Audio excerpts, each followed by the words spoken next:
Hello everyone, and welcome to the Fictional Vortex. So we are back with an interesting movie on what if Naruto was the forgotten heir, the last scion of the RST Force Bloodline, Naruto x Ahsoka Tano, Star Wars, The Clone Wars.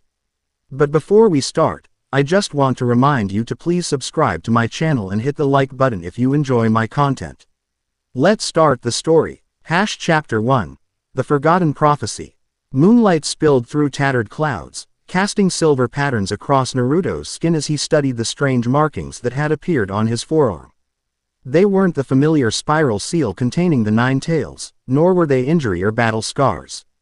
These were something else entirely, intricate, almost geometric patterns that seemed to shimmer with an inner light when chakra flowed near them. "Damn it," he muttered, tugging his sleeve down as he leapt between massive tree branches. 3 days now and they're spreading. The forest outside Konoha was alive with night sounds, chittering insects, the soft hoot of hunting owls, leaves rustling in the gentle breeze. All familiar sounds that had accompanied Naruto through countless nights of training. But tonight they felt distant, disconnected. His mind couldn't focus on anything but the burning sensation gradually traveling up his arm. His solo training session had been a desperate attempt to burn off anxiety and find answers through exhaustion. It hadn't worked. If anything, the markings grew more pronounced with each jutsu he performed. Landing in a small clearing, Naruto rolled up his sleeve again and channeled chakra to his palm. The markings responded immediately, glowing with a pale blue light that definitely wasn't normal chakra. The pattern had extended further, now reaching almost to his shoulder in an intricate lattice of lines and ancient symbols he couldn't recognize. "That's it, I'm getting this checked out," he decided, the set of his jaw revealing determination beneath fatigue. Dawn was still hours away when Naruto slipped back into Konoha, bypassing the main gate in favor of a less monitored route. At 19, he'd long since earned the trust of the village. But old habits died hard, and tonight he preferred avoiding questions about his midnight wanderings. The streets were mostly deserted, a few late-night vendors, the occasional shinobi on patrol, and the steady glow of lanterns marking the village's nocturnal heartbeat. His destination wasn't the hospital, where well-meaning medics would poke and prod without answers. Instead, Naruto found himself standing before the Hokage Tower, its imposing silhouette cutting a familiar shape against the star-scattered sky. Breaking and entering the Hokage's office.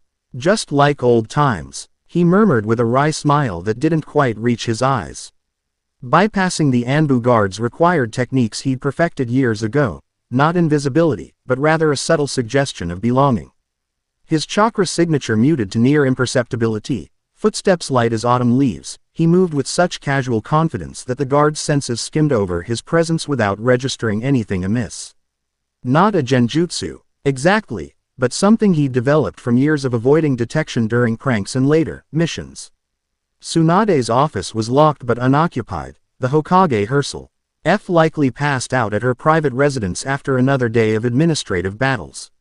Naruto silently thanked whatever deity had spared him from having to explain himself to her tonight. The office smelled of sake, ink, and the faint herbal scent Tsunade always carried. Moonlight through the large windows illuminated stacks of paperwork that threatened to topple at the slightest disturbance. But Naruto hadn't come for anything in plain sight. His destination lay behind the oversized portrait of the first Hokage, a hidden door known only to the village leaders and their most trusted advisors. A door he technically shouldn't know about, but Naruto had made a lifetime habit of knowing things he technically shouldn't. 3 quick hand signs, a smear of blood across the frame, and the portrait swung silently inward, revealing stone steps descending into darkness. The hidden archives. Konoha's most closely guarded secrets, recorded and preserved since the village's founding. "Sorry, Granny Tsunade," he whispered to the empty office. "I'll put everything back exactly how I found it." The stairway was narrow, ancient stone worn smooth by generations of feet. No dust gathered here. SA archives were maintained with religious dedication. As Naruto descended, small seal lights activated, sensing his chakra and providing just enough illumination to navigate by. The air grew cooler, carrying the unmistakable scent of old paper and preservation jutsu. At the bottom, a vast circular chamber opened before him, lined with scrolls and books arranged in concentric rings. The village's history, its forgotten techniques, its darkest secrets, all preserved here in meticulous order. Naruto had visited once before, with Tsunade, when she'd granted him access to his father's personal scrolls. He remembered the layout, historical records near the entrance, forbidden techniques toward the center, and the oldest, most mysterious artifacts in the innermost ring. That's where he headed now, toward the heart of Konoha's collected knowledge. The markings on his arm pulsed with each step deeper into the archives, as if responding to proximity to something ancient. When he reached the final ring of shelves, the glow beneath his sleeve was bright enough to cast shadows. "What are you trying to tell me?" he muttered, examining rows of dust-covered scroll cases labeled with symbols so old they predated the hidden villages. A particularly strong pulse drew his attention to a small obsidian box tucked between larger scrolls. Unlike everything else in the archives, it bore no label, no identifying mark, just polished black stone that seemed to absorb light rather than reflect it. As Naruto's fingers hovered near it, the markings on his arm flared painfully, causing him to hiss through clenched teeth. "Found you," he whispered, reaching out despite the discomfort. The moment his fingers touched the box, a resonant hum filled the chamber. The markings on his arm connected with something in the container, creating a feedback loop of energy that made the air itself vibrate. With careful movements, he lifted the lid. Inside lay a single scroll, its paper not yellowed with age but pristine white. As if created yesterday, symbols identical to those now etched into his skin lined the edges of the parchment. At the center, elegant calligraphy spelled out words in a language Naruto didn't recognize, yet somehow understood. "To the last Scion, when the stars align and the veil thins," he read aloud, the foreign words coming naturally to his tongue. "The first bloodline awakens." As if triggered by his voice, the scroll began to unravel itself, revealing a complex diagram of celestial bodies arranged in a specific configuration. At the center of this cosmic map stood a figure with markings identical to those spreading across Naruto's body. Around this figure, two distinct worlds were illustrated, one clearly recognizable as their own, with its nations and hidden villages meticulously detailed.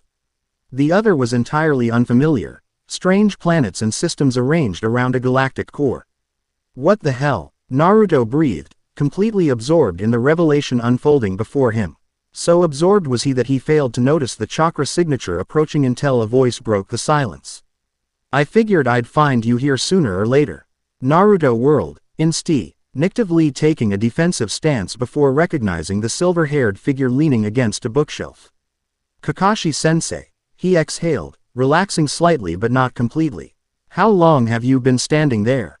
Kakashi's visible eye crinkled in that familiar expression that could mean anything from amusement to deadly seriousness. "Long enough to see those markings aren't a new tattoo choice." He stepped forward, hands casually in pockets. "Tsunade sent me to find you after you missed your scheduled mission briefing. The markings were my first clue something was off. You're not exactly subtle when you're troubled." Naruto glanced down at his arm, where the glowing pattern had settled into a steady pulse. "I was going to tell you both, after I figured out what they were." "And now?" Kakashi asked, nodding toward the unfurled scroll. "Now I'm more confused than ever." Naruto gestured to the cosmic diagram. "This talks about a first bloodline, and shows two worlds connected somehow. And these markings," he held up his arm, "they match exactly what's on this scroll that's supposedly been sealed away since before Konoha existed." Kakashi moved closer, studying the scroll with the analytical precision that had made him a legendary shinobi. His expression remained neutral, but Naruto caught the slight widening of his eye, surprise from a man who was rarely surprised by anything. "The first bloodline," Kakashi murmured. "I've heard that term exactly once before." He met Naruto's questioning gaze. "From the third Hokage, when he spoke of legends even older than the Sage of Six Paths. Stories considered myths even in his time. But this is real," Naruto insisted, tapping the scroll. "And whatever it is, it's happening to me now." Kakashi was silent for a long moment, seeming to weigh multiple decisions. Finally, he straightened. "There's something else you need to see. Something I'm not supposed to know exists, but," he shrugged, "old habits from my Anbu days." He led Naruto deeper into the archives, past the innermost ring of shelves to what appeared to be a solid stone wall. A series of hand signs later, more complex than any jutsu Naruto had seen. His teacher perform, and the wall rippled like water, revealing a hidden passage beyond. Even the Hokage doesn't come down here often, Kakashi said quietly as they entered. This predates Konoha. It's LF, a chamber discovered during the village's founding, left intact and secret by order of the first. The passage opened into a perfectly circular room carved from a single piece of stone. The walls, floor, and ceiling were covered in intricate carvings that seemed to shift subtly in the dim light. At the center stood a waist-high pedestal, empty except for a shallow depression in its surface. As they entered, Naruto's arm erupted in brilliant blue light, the markings now extending past his shoulder and beginning to curl across his chest. The pain was intense but strangely clarifying, focusing his mind rather than clouding it. The box, Kakashi said, nodding to the obsidian container Naruto still clutched.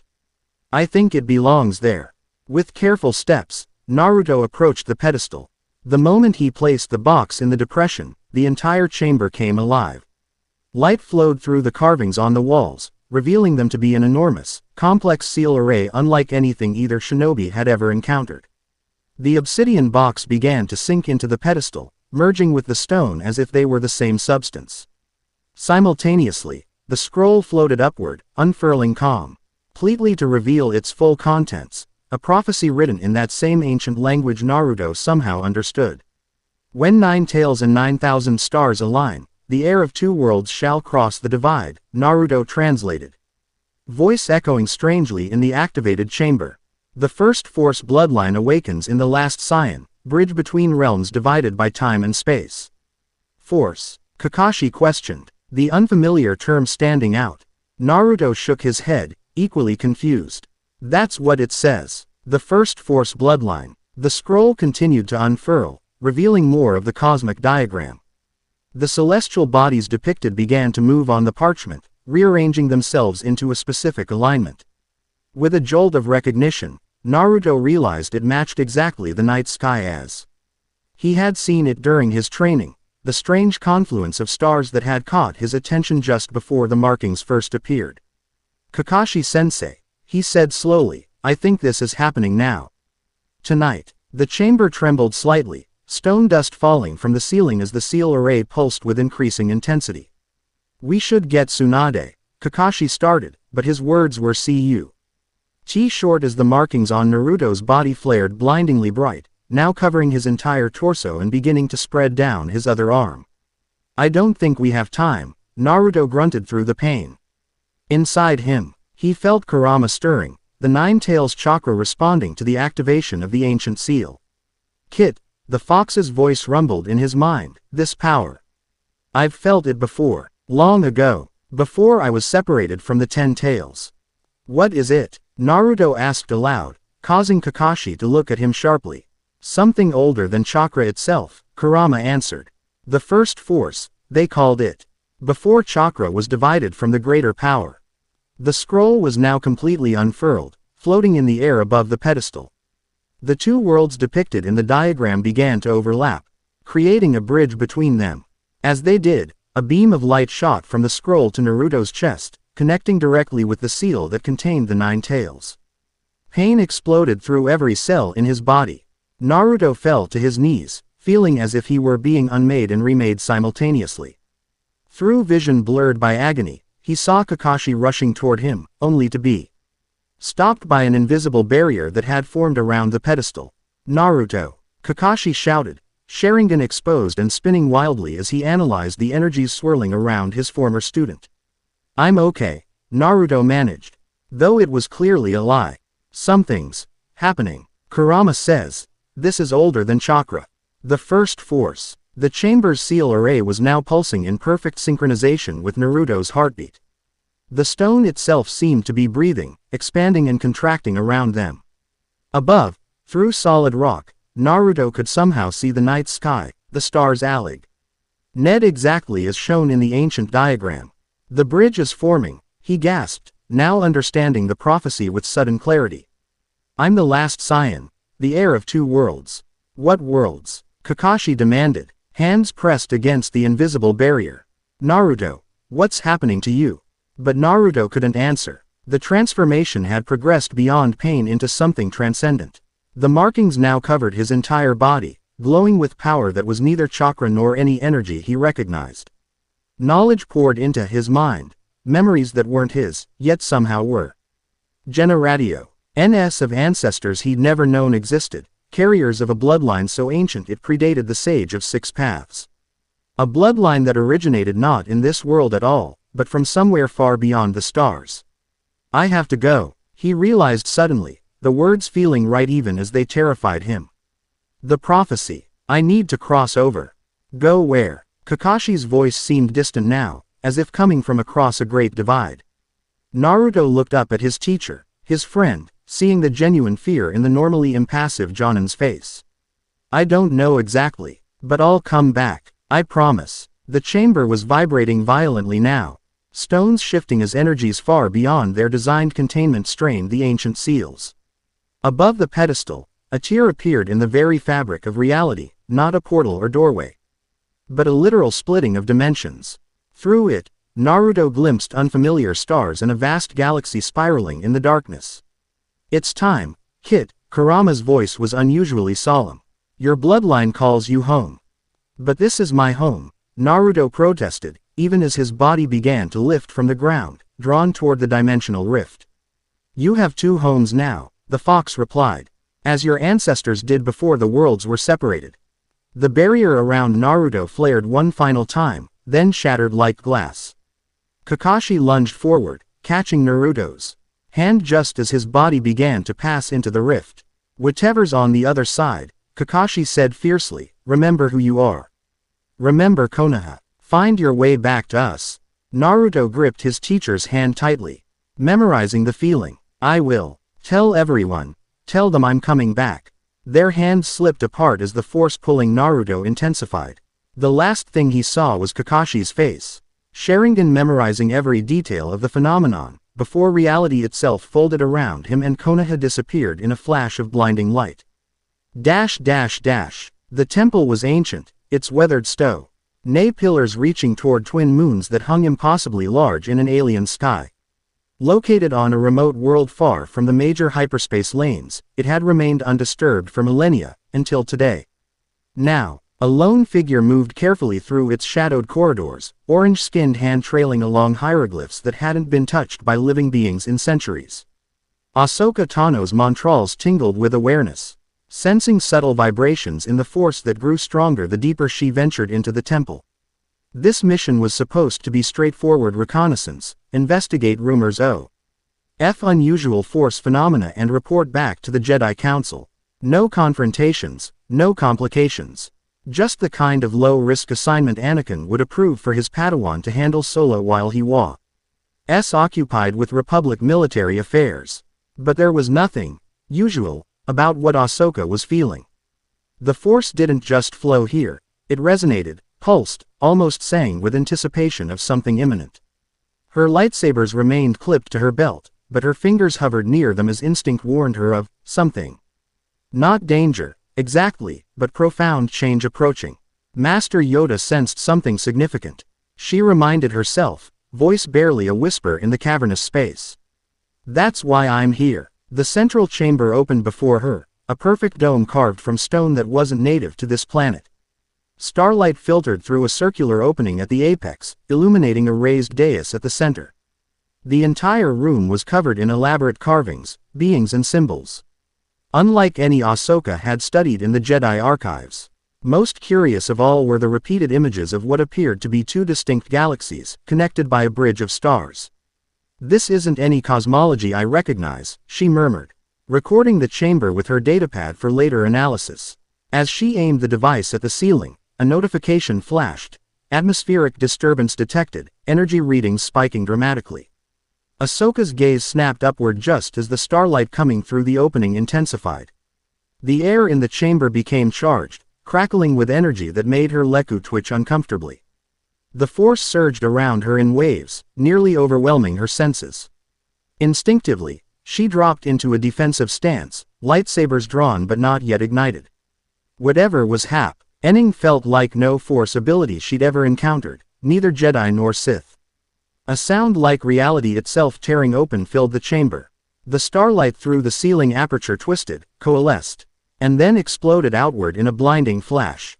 Ahsoka shielded her eyes, feeling the shockwave pass through her body like a physical force.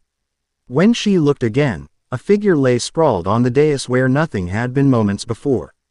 A human male, unconscious but radiating power in the Force unlike anything she'd ever sensed. Wild, untamed, yet somehow familiar. His body was covered in luminescent markings that were already fading, and his unusual orange and black clothing was unlike any fashion she'd encountered in her travels. For a moment, Ahsoka remained frozen, assessing the inexplicable arrival. Training told her to report immediately to the Council. Instinct told her to approach with extreme caution. Curiosity, the trait Anakin always said would get her into trouble, pushed her to do both. She activated her comlink, eyes never leaving the mysterious arrival. Master Plo, this is Ahsoka. Something's happened at the temple. I need. The transmission cut off abruptly as the temple rumbled. Ancient mechanisms, dormant for millennia, began activating throughout the structure. The carvings on the walls glowed with internal light, and a low humming filled the air. That can't be good, Ahsoka muttered, abandoning communication attempts for now. The stranger on the dais groaned, stirring slightly. Ahsoka approached cautiously, lightsabers now ignited, their green glow casting eerie shadows across the chamber. As she drew closer, she noted his features: blonde hair, unusual facial markings that might be tattoos or birthmarks, and a build that suggested he was a warrior of some kind. His eyes snapped open suddenly, startlingly blue and immediately alert. In a movement almost too fast to follow, he flipped from prone to crouched, a strange knife appearing in his hand from nowhere. His gaze locked on Ahsoka, taking in her lightsabers, her Jedi attire, and her non-human features in rapid assessment. Neither spoke for a tense moment, each evaluating the other as potential threat. Then, surprisingly, the stranger's posture relaxed slightly. He lowered his knife, though Ahsoka noted he didn't put it away, and spoke in a language she'd never heard before. When she didn't respond, he frowned, then tried again in what sounded like a completely different tongue. After a third attempt yielded no comprehension, he sighed in apparent frustration. I don't understand you, Ahsoka said clearly, keeping her lightsabers raised but in a less overtly threatening position. Do you speak basic? The stranger tilted his head, studying her words with intense concentration. Then, to her surprise, he placed a hand on his throat and closed his eyes. A faint glow emanated from his palm, and when his eyes opened again, he spoke, this time in accented but understandable basic. I can understand you now, he said, voice rough as if unused to the language. Some kind of translation technique activated with these markings. He glanced down at his arms, where the last of he glowing patterns were fading into his skin. Where am I? What world is this? Ahsoka blinked in surprise but maintained her guard. You're in an ancient temple on Lothal, an outer rim planet. When this elicited only a blank stare, she added, in the galaxy. The Republic. The stranger's expression shifted from confusion to dawning comprehension, then to something like wonder. It worked, he murmured. The prophecy was real. I'm in the other world. What other world? Ahsoka demanded, patience thinning. Who are you and how did you appear in a sealed temple? The temple trembled again, more violently this time. Dust and small stones rained from the ceiling as ancient machinery continued activating throughout the structure. The stranger glanced around, assessing the deteriorating situation with what Ahsoka recognized as a warrior's practiced eye. My name is Naruto Uzumaki, he said, returning his focus to her. I'm from Konohagakure, and I think we should continue this conversation somewhere that isn't about to collapse around us. As if affirming his words, a large chunk of ceiling crashed down nearby, causing both to jump back. Agreed, Ahsoka said tersely, though she didn't deactivate her lightsabers. But you're still explaining everything once we're clear. Naruto nodded, then surprised her by grinning suddenly, a disarmingly open expression that seemed out of place given their circumstances. Deal. I've got about 1,000 questions for you too, starting with those laser swords. Before Ahsoka could respond, the floor beneath the dais split open. From darkness below emerged what appeared to be ancient droids, constructs of metal and stone with glowing runes etched into their bodies. Unlike any design Ahsoka had encountered, they moved with unsettling fluidity. Their faceless heads turning in perfect unison toward Naruto. Guardians, Ahsoka realized aloud. The temple's defending itself, or something in it. Against me, Naruto questioned, shifting into a fighting stance as the droids advanced. I just got here. I think that's exactly why, Ahsoka replied, moving instinctively to a position that put them back to back as more Guardians emerged from hidden chambers around the perimeter. The lead Guardian raised an arm that transformed into a weapon Ahsoka didn't recognize, neither blaster nor blade, but something that hummed with energy similar to what she'd felt when Naruto appeared. It spoke in a language as ancient as the temple itself, the meaning unclear but the threatening tone unmistakable. Don't suppose your translation trick works on killer temple robots? Naruto asked over his shoulder. Doesn't seem like it, Ahsoka replied, counting opponents and calculating escape routes. There are too many to fight in an unstable structure. We need to reach the entrance, 2 corridors back the way I came. Roger that, Naruto affirmed with military precision that surprised her. Then, with a half-smile she couldn't say, but somehow heard in his voice, race you there. Before Ahsoka could respond, the Guardians attacked. The lead construct fired its energy weapon, a blast of pure white light that Naruto dodged with inhuman speed. The beam hitting the wall behind and dissolving stone on contact. Simultaneously, 3 Guardians lunged at Ahsoka, ancient metal limbs transformed into wicked blades. Ahsoka's light sabers whirled in her signature reverse grip, deflecting the first attacks in showers of sparks.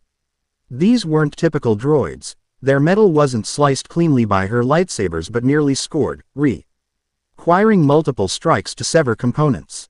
These things are tough, she called out, force pushing one Guardian back to create breathing room. Tell me about it, Naruto replied, and Ahsoka glanced to see him engaging 2 Guardians at once. His fighting style was unlike any she'd seen, not Jedi or Sith, not Mandalorian or any other known martial discipline.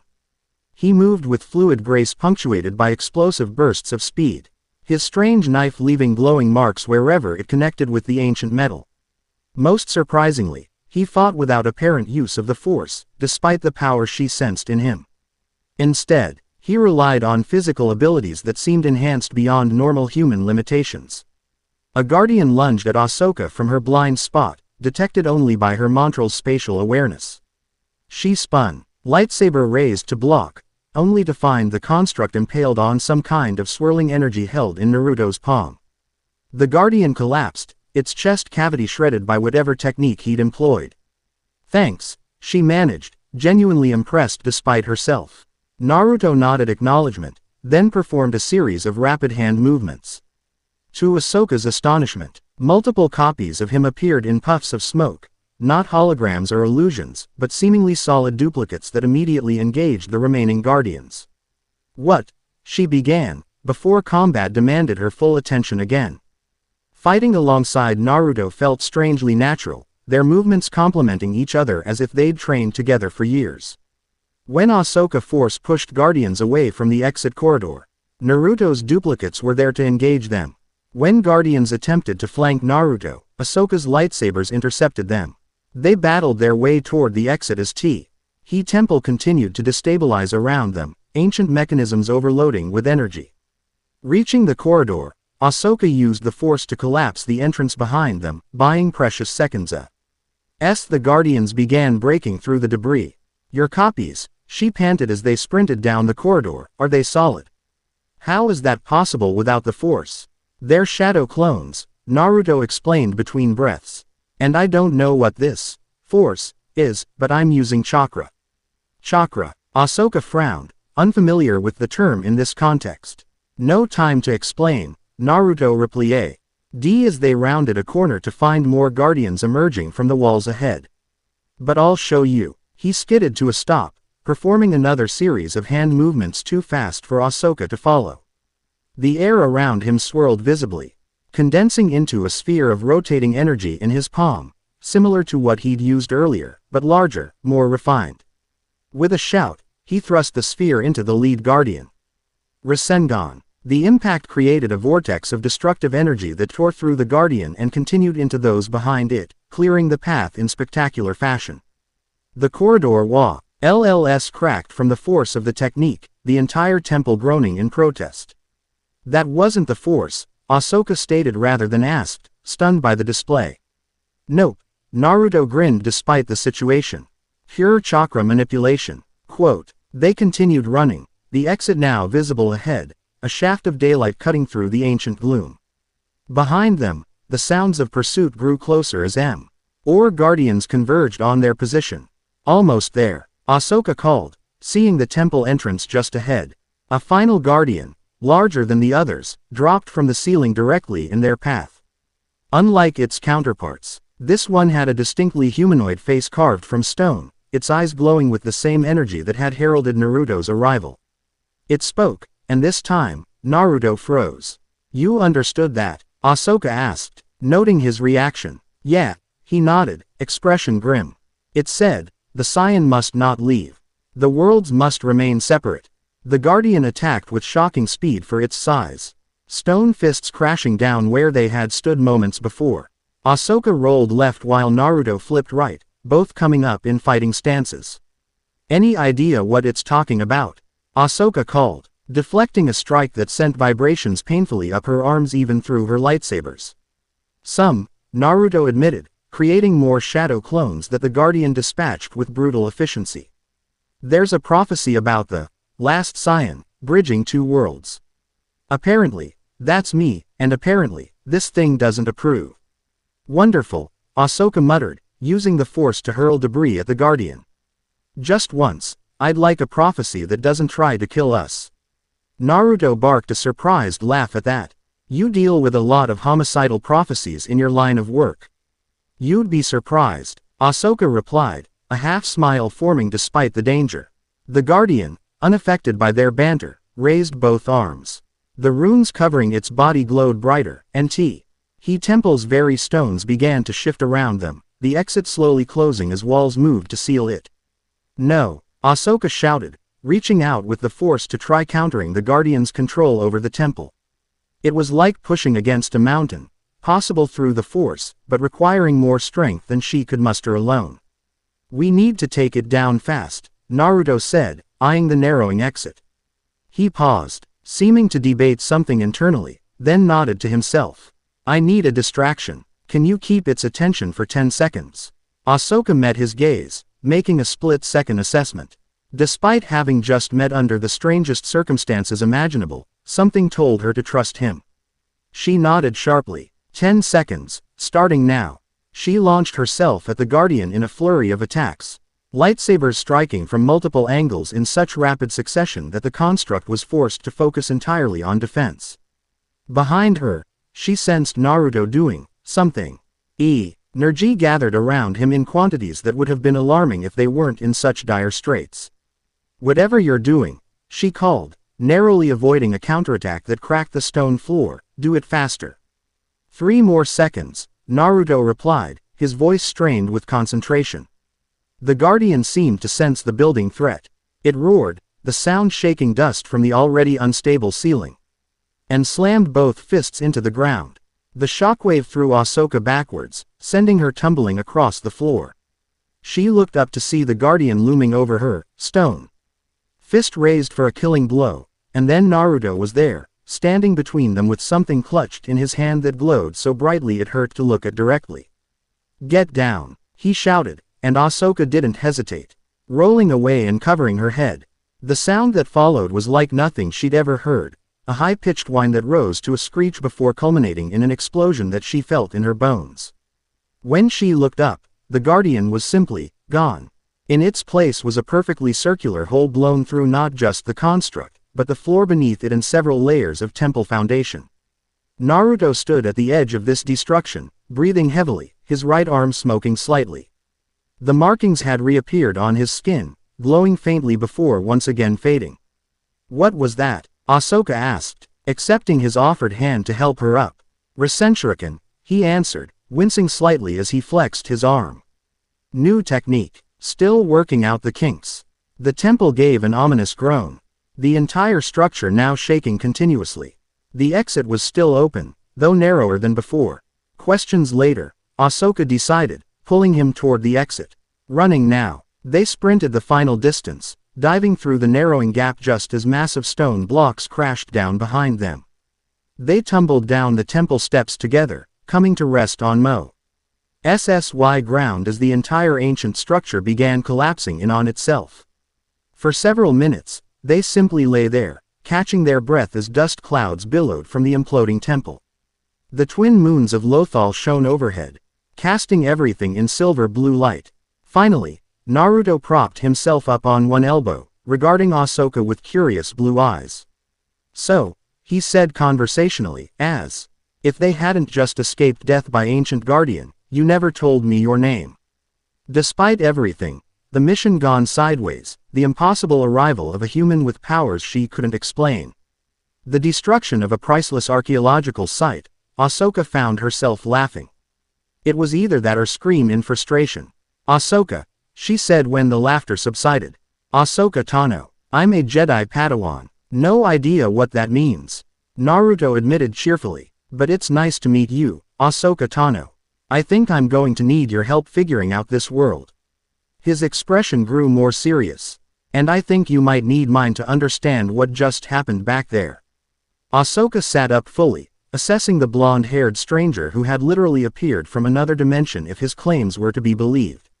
The Force swirled around him in patterns she'd never encountered, neither light nor dark but something altogether different. Danger, certainly, but also, perhaps, opportunity. The Jedi Council would want to know everything about this last Scion, and the prophecy that brought him here. "My ship is about a kilometer east," she said, decision made. "We can talk on the way back to Coruscant. I have a feeling the Jedi Council is going to be very interested in meeting you, Naruto Uzumaki." Naruto stood, offering his hand to help her up. As their fingers touched, Ahsoka felt something pass between them, not exactly a vision, but a certainty that this meeting was not coincidence but destiny. "Lead the way," he said, gazing up at the unfamiliar stars with wonder in his eyes. "I've got a feeling this is just the beginning." As they walked away from the ruined temple, neither noticed the small fragment of Guardian that remained intact amid the rubble. Its stone eyes tracked their departure, then crumbled to dust that scattered on the night wind, carrying a message across space to others who had been waiting, watching for signs of the prophecy's fulfillment. The last Scion had arrived. The bridge between worlds had begun to form. And throughout the galaxy, ancient forces stirred from millennia of slumber, sensing the return of what had been lost. The first Force bloodline had awakened. Chapter 1 and Chapter 2, Strangers in the Republic. Naruto pressed his face against the viewport as Coruscant came into view, its entire surface transformed into one vast, glittering metropolis. Nothing in his world had prepared him for this, not the gleaming towers of the hidden cloud, not the bustling streets of Konoha. This was urbanization on a scale that defied comprehension.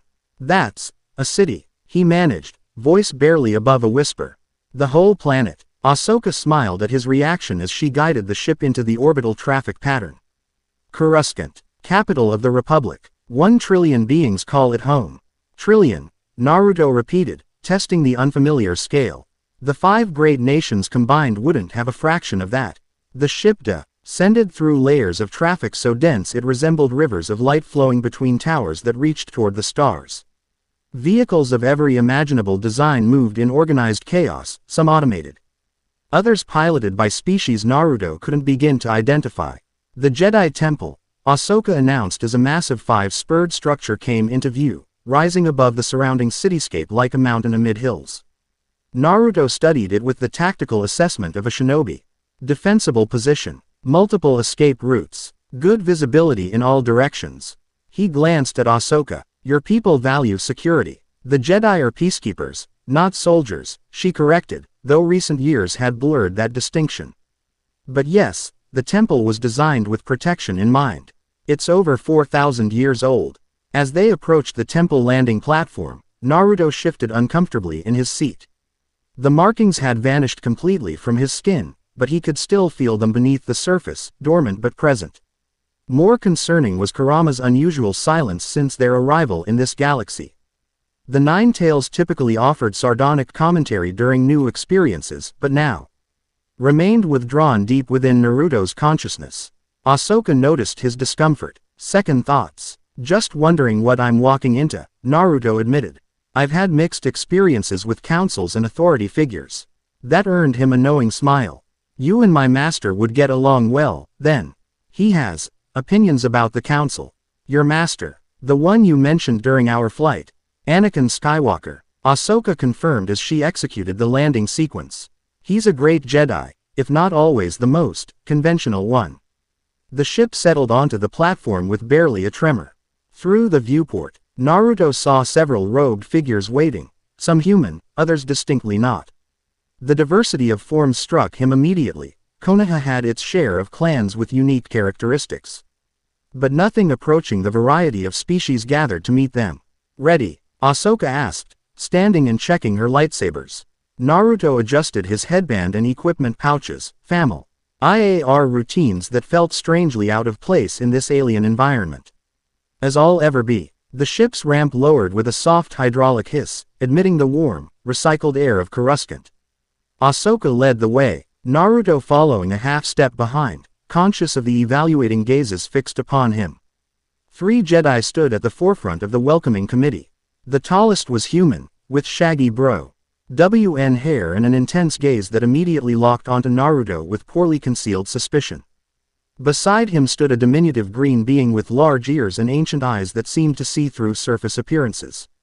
The third was a dark-skinned human whose bald head reflected the morning sunlight.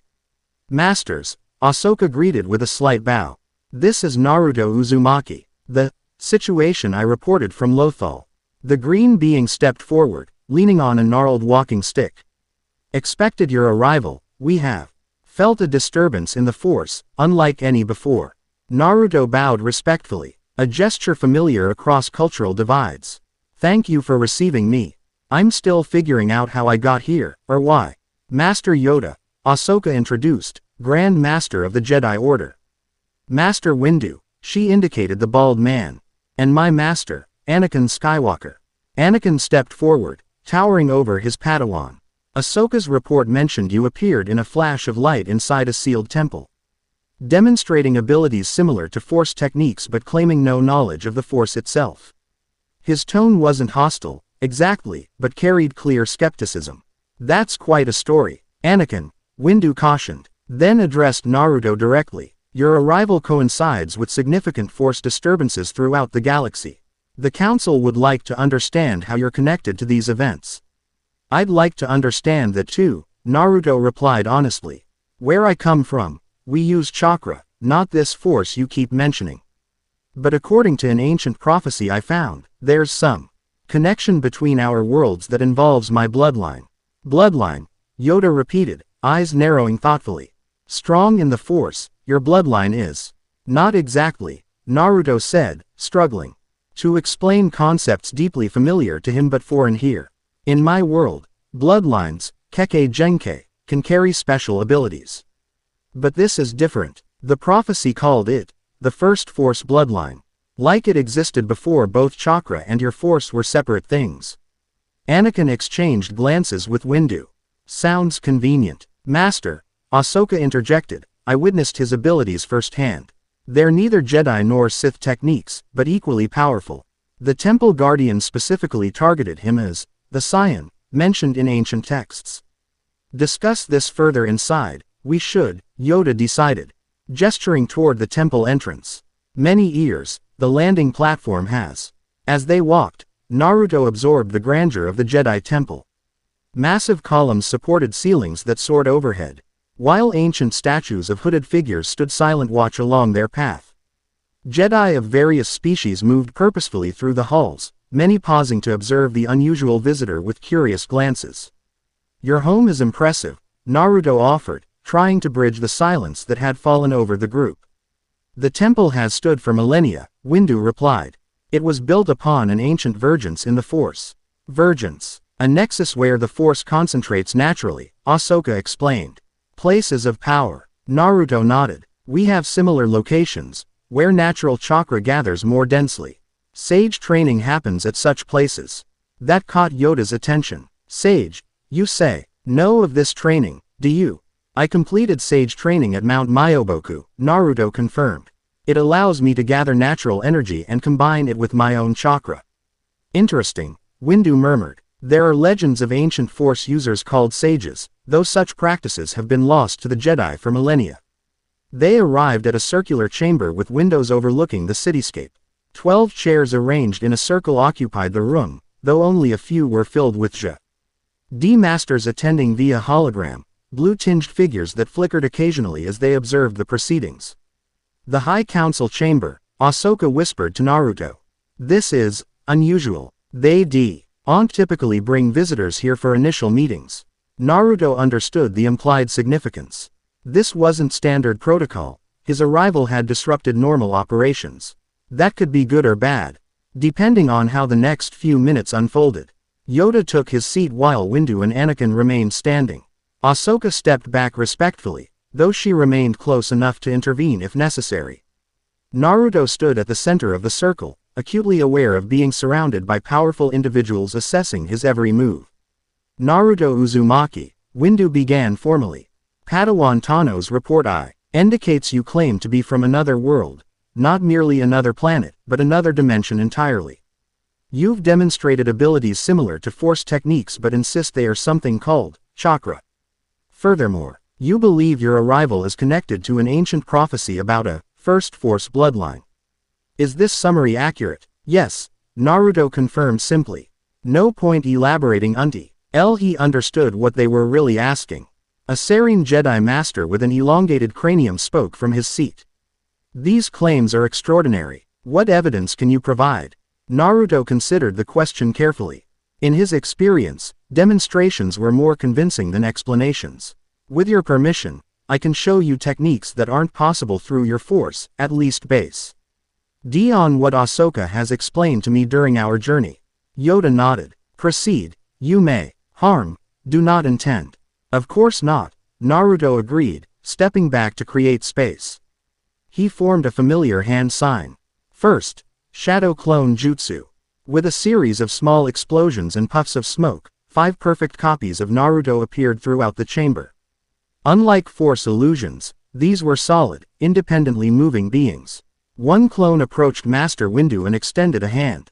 After a moment's hesitation, Windu clasped it, confirming the clone's physical substance. Fascinating, murmured one of the holographic masters.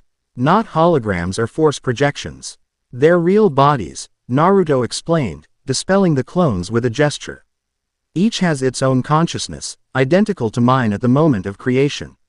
When they disperse, their experiences and memories return to me. Anakin stepped forward, interest temporarily overriding suspicion. That's impossible. Creating matter from energy violates fundamental laws of physics. Not creating, Naruto corrected. Dividing. My chakra forms the clones, substance, and when they disperse, that energy returns to me. There are limitations. Significant damage will dispel them. And maintaining large numbers drains my reserves. Your reserves seem substantial, Windu observed dryly.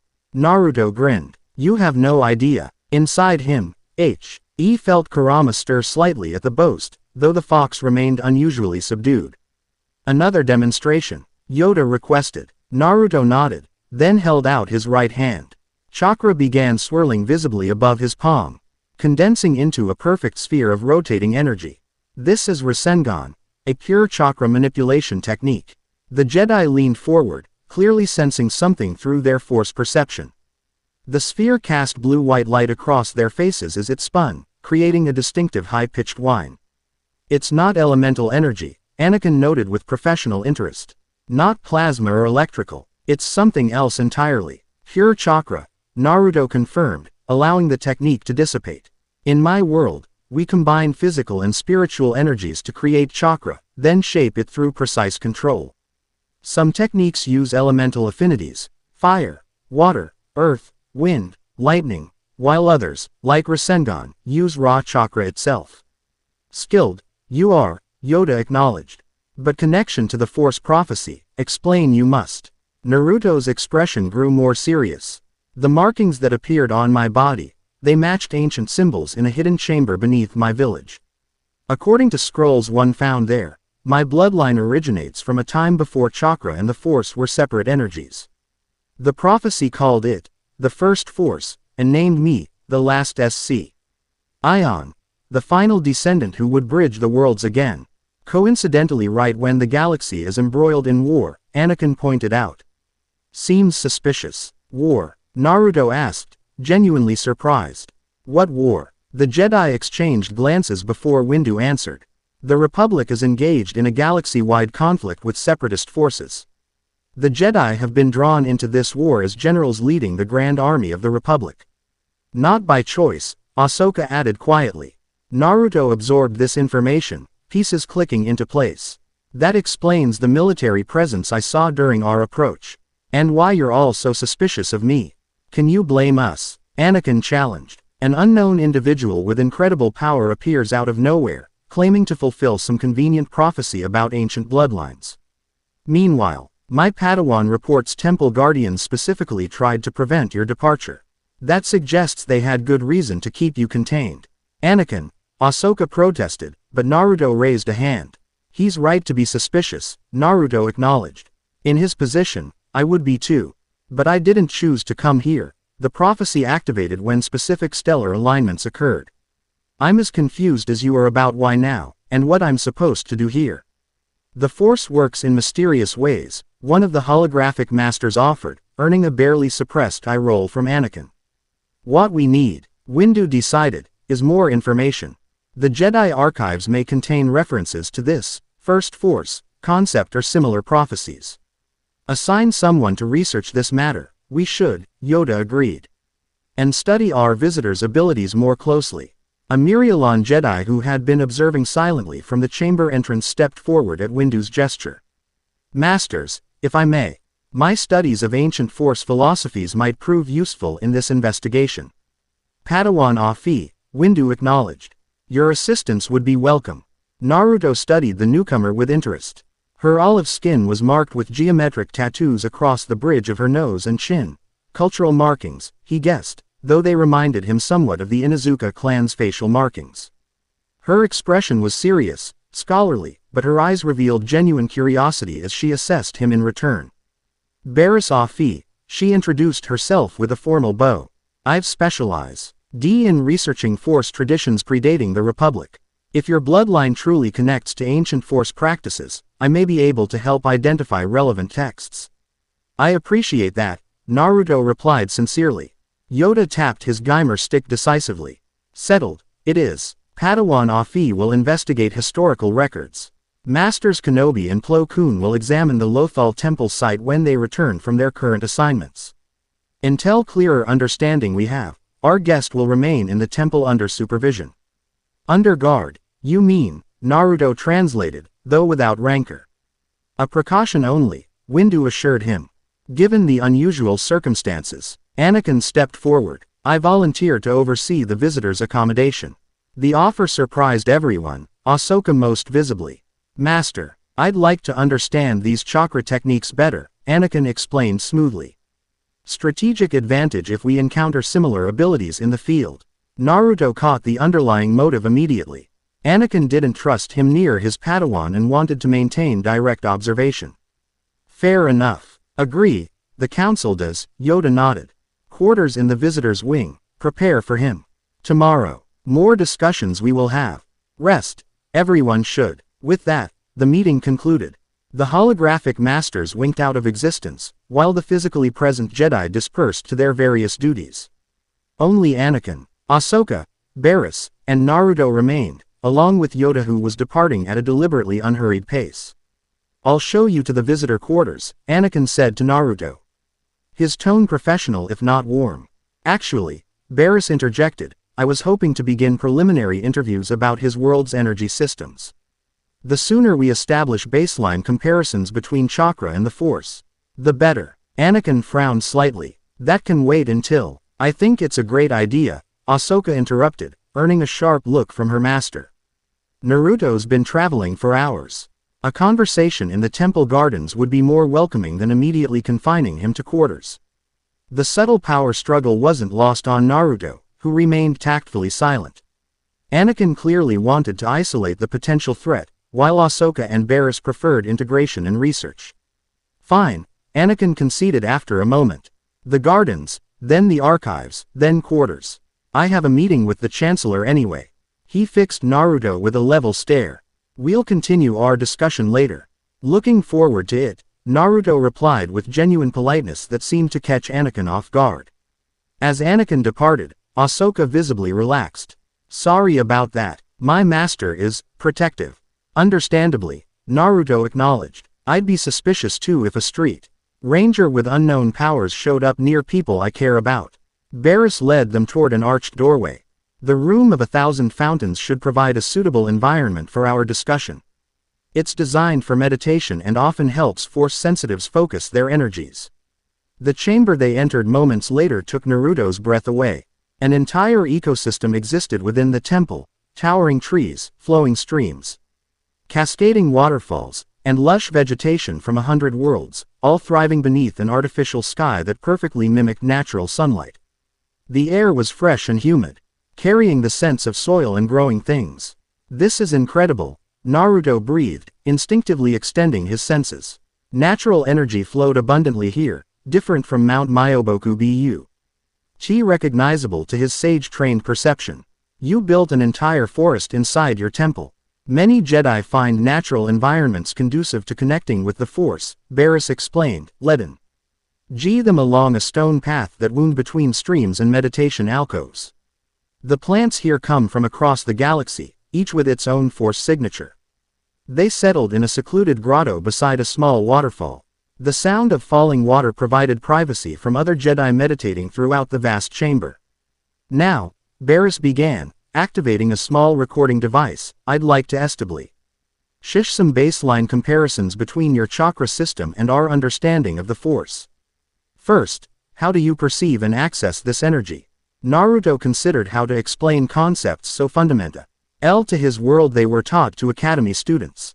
Everyone in my world has chakra. It's the combination of physical energy from every cell in the body and spiritual energy gained from exercise and experience. We learn to access it through concentration and hand signs that help shape the energy for different techniques. Hand signs? Ahsoka inquired. Naruto demonstrated several basic seals: rat, ox, tiger, his fingers moving through the positions with practiced ease. Different combinations channel chakra in specific ways. Advanced users need fewer signs, or none at all for mastered techniques. Fascinating, Barriss murmured, recording his movements. The Jedi use no such physical gestures to shape the Force, though some ancient traditions incorporated similar practices. What about this natural energy you mentioned? Ahsoka asked. Is that like the living Force? Maybe, Naruto replied uncertainly. Natural energy exists in everything: plants, animals, even rocks and air.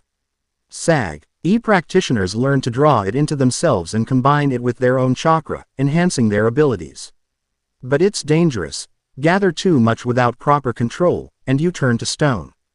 Turn to stone, Barriss repeated, clearly startled. Literally. Naruto nodded gravely. I've seen it happen. That's why sage training is so rigorous and rarely attempted.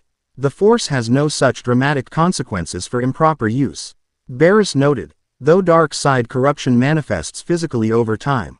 Dark side? Naruto questioned. The Force has two aspects, Ahsoka explained. The light side flows from harmony, peace, and understanding. The dark side from passion, strength, and emotion. Jedi follow the light, while Sith and other dark side users draw power from the dark. Naruto frowned. That seems artificial. Natural energy isn't light or dark, it just is. How you use it determines whether it helps or harms. A controversial perspective among Jedi, Barriss admitted. Something flickering behind her eyes. But some ancient texts suggest similar views before the Order formalized its current doctrines.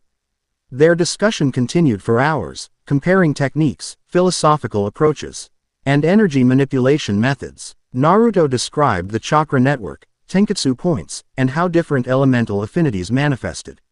The Jedi explained midi-chlorians, Force sensitivity testing, and various Force abilities from telekinesis to precognition. So you're saying, Naruto summarized, that some people are born more sensitive to the Force than others, and that determines their potential as Jedi. Essentially, Barriss confirmed, midi-chlorian counts establish baseline potential, though training and dedication determine actual skill development.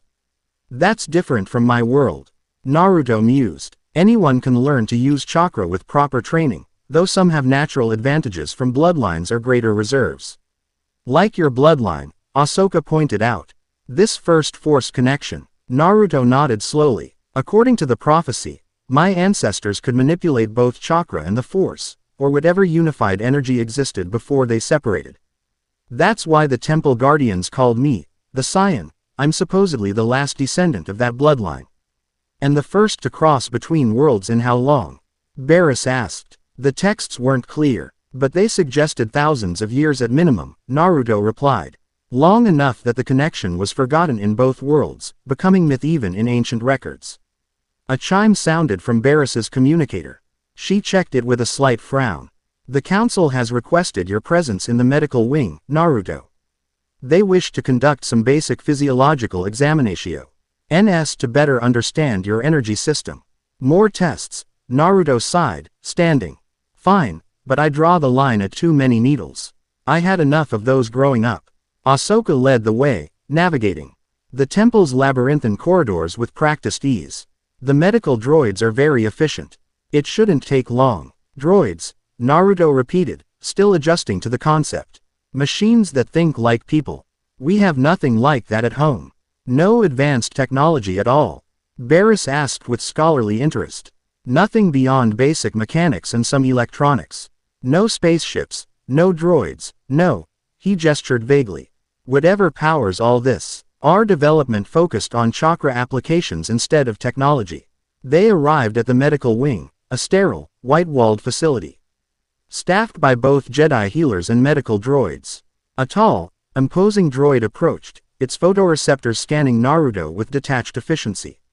I am 2-1B, Chief Medical Droid, it introduced itself in a modulated voice. Please follow me to Examination Room 3. Naruto glanced at Ahsoka, who nodded encouragingly. With a resigned shrug, he followed the droid, Barris accompanying them while Ahsoka waited outside as requested by the droid. The examination was thorough but non-invasive. Various scanners passed over Naruto's body while he performed basic chakra manipulations at Barris's request. Blood samples were taken, though indeed fewer than Naruto had feared. Throughout the process, both the droids and Jedi healers observed with increasing fascination. Extraordinary, murmured a Twi'lek healer, studying holographic displays of Naruto's internal energy pathways. His cellular structure contains something analogous to midi-chlorians, but fundamentally different. And these NR-GY channels, they form a network unlike anything in our medical records. The chakra system, Barris confirmed. It matches his descriptions precisely. The most interesting moment came when a scanner passed over Naruto's abdomen, where the Nine Tails seal was located. The machine emitted a series of alarmed beeps before shutting down completely, smoke rising from its circuits. That's never happened before, the Twi'lek healer stated, staring at the damaged equipment. Sorry about that, Naruto offered sheepishly. It's probably the seal reacting to your technology. Seal? Barris inquired sharply. Naruto hesitated. The Nine Tails was a complicated topic at the best of times, and he wasn't sure how these people would react to learning he contained what they might consider a monster. On the other hand, they'd discover it eventually, and concealing information would only increase suspicion. It's complicated, he began cautiously. In my world, there are 9 beings of immense chakra, tailed beasts, we call them. The 9-tailed fox, most powerful of them all, is sealed within me. Has been since I was born. The medical staff exchanged alarmed glances, while Barris's hand drifted unconsciously toward her lightsaber. It's not what you think, Naruto added quickly. Kurama. That's his name, and I have an agreement. We're partners now, though it took years to reach that point. His chakra supplements mine, and in return, I've promised to work toward a world where the tailed beasts are respected, not just used as weapons. You contain another sentient being inside your body, the Twi'lek clarified, sounding both horrified and fascinated. His consciousness and chakra, yes. It's called being a Jinchuriki, a human sacrifice. There are others like me, each containing different tailed beasts. Is it safe? Barris asked carefully. Naruto's expression darkened slightly. That's what everyone always asks first. Is it safe? Not, is it ethical? Or, how does it affect you? Just whether I'm a danger to others. Barriss had the grace to look chastened. I apologize. That was insensitive. Naruto sighed, anger dissipating. No, I understand the concern. Yes, it's safe. The seal was designed by my father, who was a seal master. It's never failed, even under extreme stress. Can we communicate with this entity? The Twi'lek asked. Not directly, Naruto explained. Kurama can perceive the outside world through me, but only I can speak with him in my mindscape. And he's been unusually quiet since we arrived in your galaxy. I think the transition affected him. Further discussion was interrupted as the examination room door slid open, revealing a blue-skinned woman in elaborate senatorial attire. Her golden eyes widened slightly at T. He seen before her. Naruto perched on an examination table surrounded by medical equipment, some of it still smoking. Senator Chuchi, Barriss greeted with a respectful bow. This is unexpected. Padawan Afi, the senator returned the greeting. The council informed Chancellor Palpatine about our interdimensional visitor. As chair of the Sentient Rights Committee, I've been asked to assess the situation. Her gaze shifted to Naruto, curiosity evident. You must be Naruto Uzumaki. Naruto slid off the examination table, offering a polite bow that matched Barriss's. Senator, I didn't realize my arrival warranted political attention. Any unprecedented event warrants political attention in the Republic, unfortunately, Senator Chuchi replied with a hint of dry humor. Particularly during wartime, and especially when the Jedi are involved. There was something refreshingly straightforward about her manner that Naruto appreciated immediately. Despite her formal attire and political position, she spoke without the usual diplomatic obfuscation he'd encountered from nobles and officials in his world. Senator Ryo Chuchi represents Pantora in the Galactic Senate, Barriss explained. She's been a reliable ally to the Jedi Order. And I hope to be an ally to you as well, Mr. Uzumaki, Chuchi added. Your situation presents unique legal and diplomatic questions. What is your status within the Republic? Are you a refugee, an explorer, a diplomatic representative of your world? These classifications determine your rights and protections under Republic law. Naruto blinked, having not considered these aspects at all. I honestly don't know. I didn't exactly plan this trip. Precisely why you need someone familiar with Republic bureaucracy, Chuchi said with a slight smile. Without proper classification, you could find yourself in a legal limbo that certain parties might exploit. The Senate would never. Barriss began, but Chuchi raised a hand.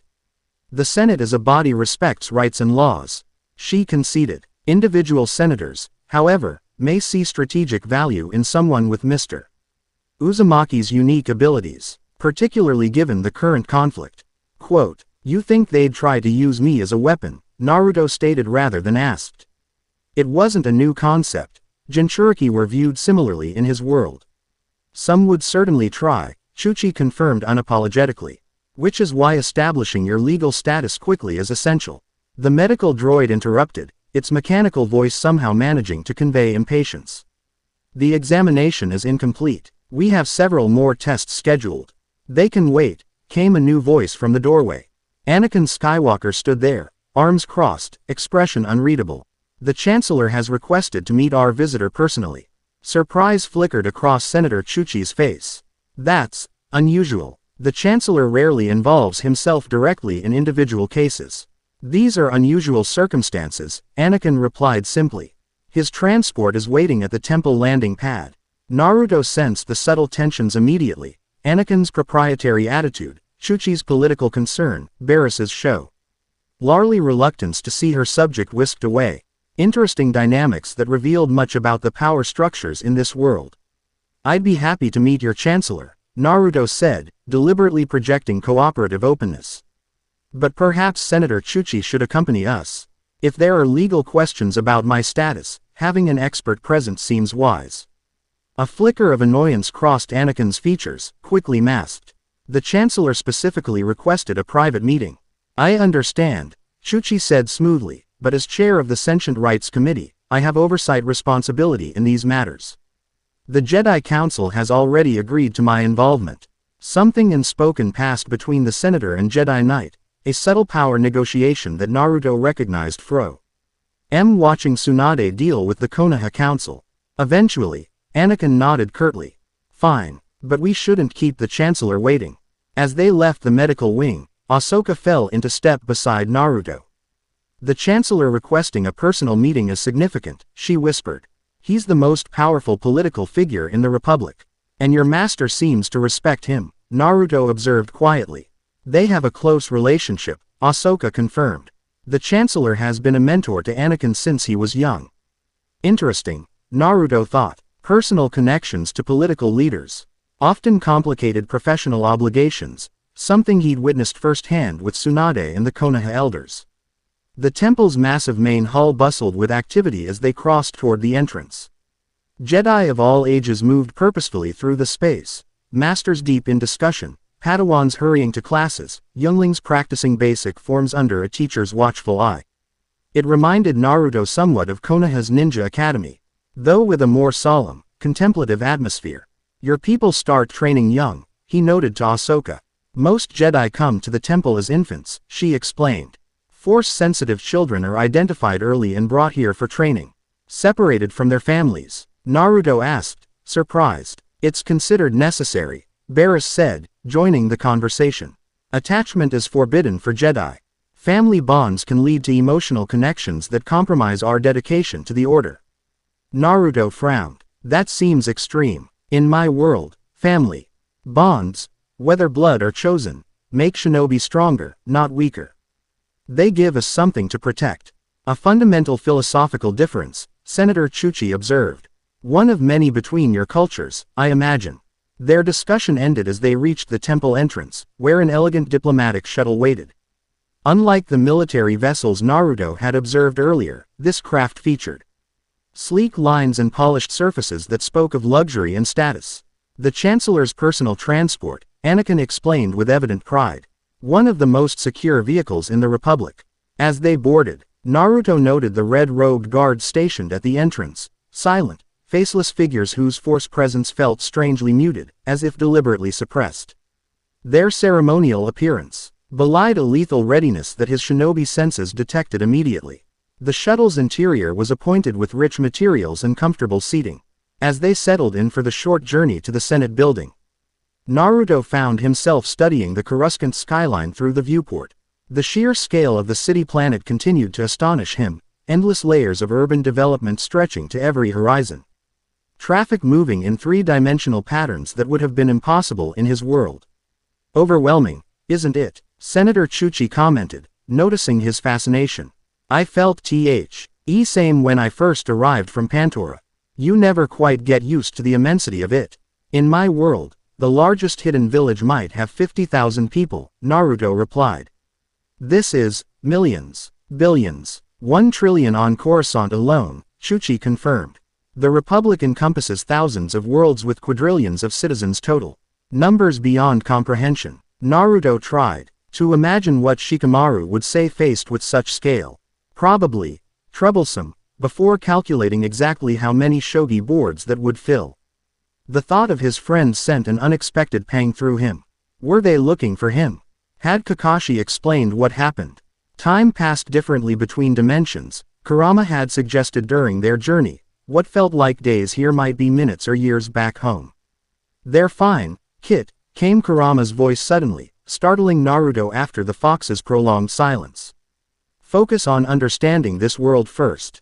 We'll find our way back when the time is right. Relief flooded through Naruto at the familiar presence. Where have you been? He asked silently. Adapting, the fox answered cryptically. This force energy is familiar. Like meeting a long-forgotten relative. I need more time to understand what that means. Their internal conversation was interrupted as the shuttle smoothly docked with an elaborate spire extending from the Senate building. Anakin led the way, his familiarity with the route evident as he guided them through ornate corridors to a set of massive doors guarded by more of the red-robed figures. The Chancellor's office, Anakin announced unnecessarily. The doors parted silently, revealing a spacious chamber dominated by a panoramic view of Coruscant's skyline. Standing at the window, hands clasped behind his back, was an elderly human male in elegant robes of deep burgundy. He turned as they entered, a grandfatherly smile warming his lined face. "Ah, Anakin, my boy," he greeted warmly before his gaze settled on Naruto. "And this must be our mysterious visitor from another dimension. How absolutely fascinating." Anakin performed formal introductions. "Supreme Chancellor Palpatine, may I present Naruto Uzumaki." "Naruto, this is Chancellor Palpatine, leader of the Galactic Republic." Naruto bowed respectfully, though he maintained the alertness ingrained by years of shinobi training.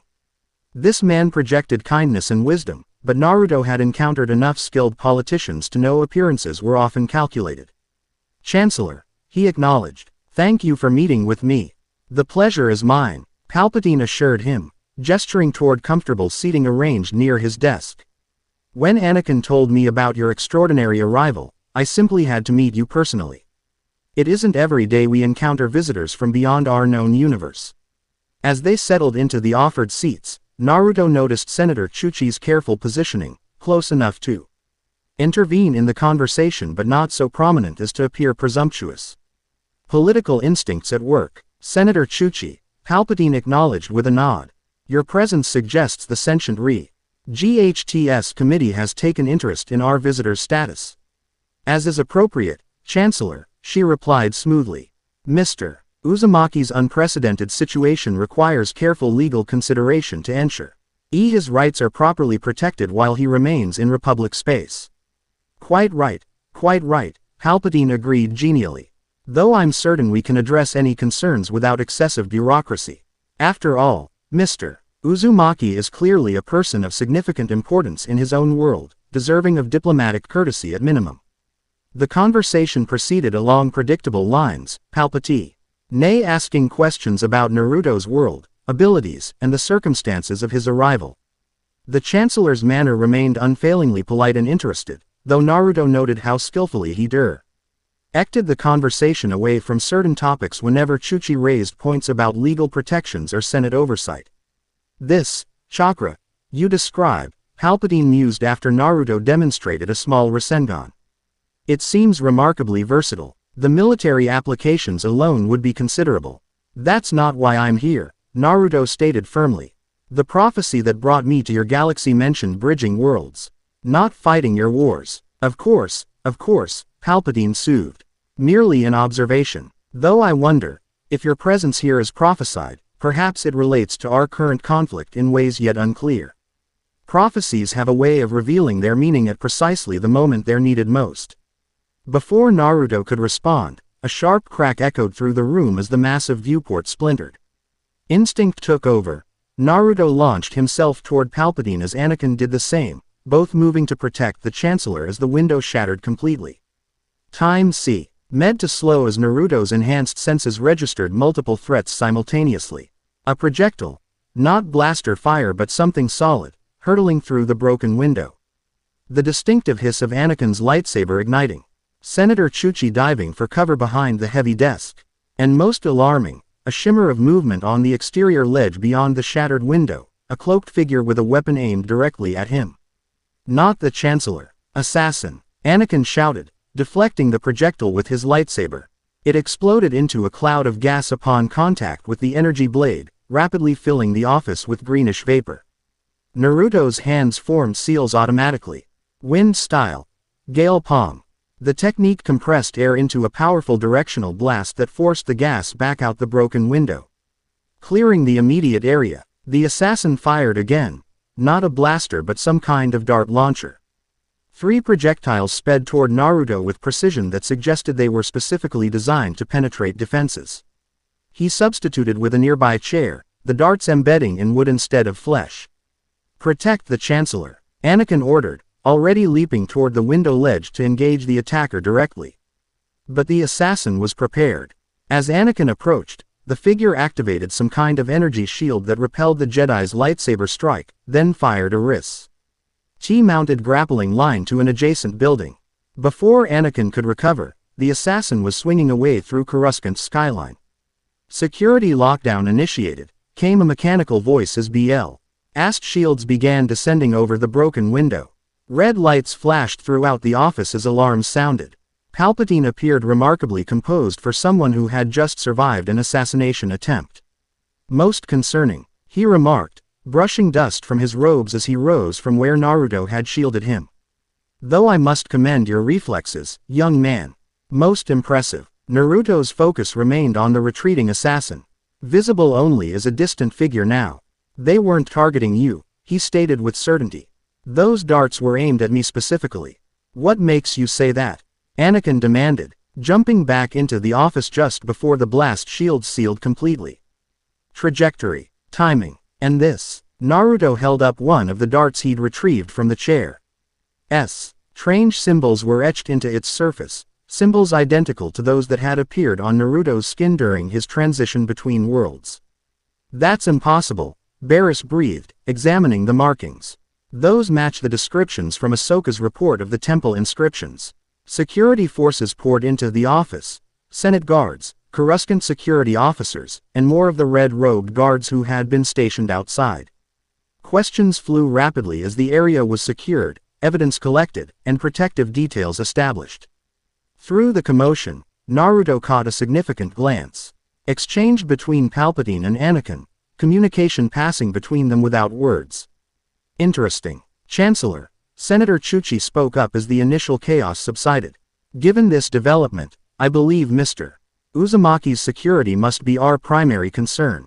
These symbols suggest someone in our galaxy not only knows about his arrival but specifically targeted him for assassination. I agree completely, Palpatine replied. For his own protection, perhaps Mr. Uzumaki should remain under Senate security rather than returning to the Jedi Temple. After all, his arrival was reported through proper channels, meaning information about him has already spread beyond Jedi control. Anakin frowned. The temple is one of the most secure locations on Coruscant, and yet this assassin knew precisely when and where to find our visitor. Palpatine countered gently. No criticism of Jedi security, my boy, merely an observation that broader protocols might be warranted. Naruto recognized the political maneuvering immediately. Palpatine was using the attack to justify taking control of the situation, removing Naruto from Jedi oversight. The question was why. With respect, Chancellor, Naruto interjected. I'd prefer to continue working with the Jedi for now. Their researchers are already helping me understand the connection between chakra and the Force, which might explain why someone wants me dead. Palpatine's expression revealed nothing, but Naruto sensed momentary calculation behind the grandfatherly facade before it smoothed into acceptance. As you wish, of course. The Republic respects individual choice in such matters. Though please accept additional Senate security as a precaution. A reasonable compromise, Senator Chuchi agreed before anyone else could respond. I'll personally oversee the security arrangements to ensure they complement rather than complicate Jedi protocols. As arrangements were finalized and statements taken by security personnel, Naruto found himself standing beside Anakin near the sealed window. The Jedi Knight studied him with new intensity. That wind technique, Anakin said quietly. You controlled air currents with precision at a crucial moment. Yet you claim it's not force manipulation. Wind release jutsu, Naruto explained. I have a natural affinity for wind nature chakra. Each shinobi typically specializes in one or two elemental affinities. Interesting coincidence, Anakin mused. I have a particular connection to air currents through the force as well. Maybe not coincidence, Naruto suggested. If the prophecy is right about chakra and the force being connected originally, maybe our abilities aren't as different as they seem. Something shifted in Anakin's regard, not quite acceptance, but a willingness to consider possibilities he'd previously dismissed. When we return to the temple, perhaps you could demonstrate more of these techniques. Under controlled conditions, Naruto recognized the olive branch for what it was. I'd be happy to, and maybe you could show me how your force abilities work. Seems like we both have a lot to learn from each other. Their conversation was interrupted as Barris approached, datapad in hand. Security has completed preliminary analysis of the assassination attempt, she reported. The darts contained a neurotoxin specifically engineered to target human physiology, but with unusual modifications suggesting the assassin had detailed knowledge of your unique biology, Naruto. That's concerning, Naruto acknowledged. How would anyone here have that information? I just arrived yesterday. Exactly, Barris agreed grimly. Someone knew not only that you were coming, but enough about your physiological makeup to design a specialized toxin. The implications hung heavily in the air.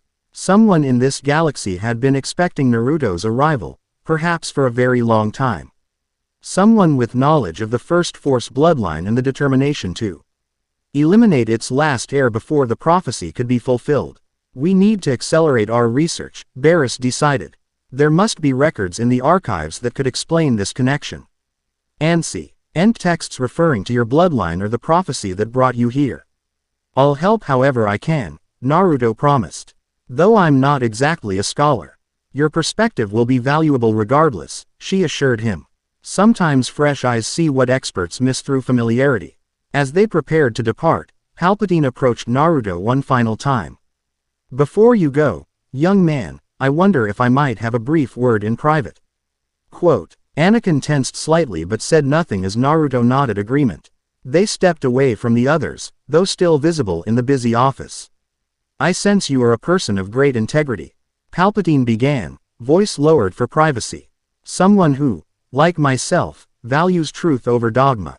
Naruto maintained a neutral expression. I try to follow my own path, yes. Then permit me to offer some unsolicited advice, the Chancellor continued. The Jedi are good people with noble intentions, but their perspective is limited by doctrine. As you explore this connection between your chakra and the Force, remember that their interpretation is merely one of many possible understandings. You're suggesting I look beyond Jedi teachings, Naruto observed carefully. Palpatine smiled slightly. I'm suggesting that truth rarely confines itself to institutional boundaries. History is written by the victorious, after all. The Jedi archives, while extensive, contain only knowledge the Order deems acceptable. And where would I find these alternative perspectives? Naruto asked, genuinely curious about the Chancellor's agenda. When the time is right, I would be happy to share certain historical texts from my personal collection, Palpatine offered. Academic materials only, I assure you, but perhaps containing insights the Jedi have overlooked. Before Naruto could respond, Senator Chuchi approached, effectively ending the private conversation. The security detail is arranged, Chancellor. We should allow Mr. Uzumaki to return to the temple now. It's been a trying day. Of course, Palpatine agreed amiably. We'll continue our discussion another time, young man. I find your perspective most refreshing. As they depart, the Senate building aboard a heavily guarded transport, Naruto reflected on the day's events. In less than 48 hours, he had crossed dimensions, battled ancient guardians, been examined by the Jedi Council, met with the galaxy's political leader, and survived an assassination attempt. Beside him, Senator Chuchi reviewed security protocols on her datapad. I've arranged for additional surveillance of the temple perimeter, she informed the group, and established direct communication channels with my office should you need political intervention.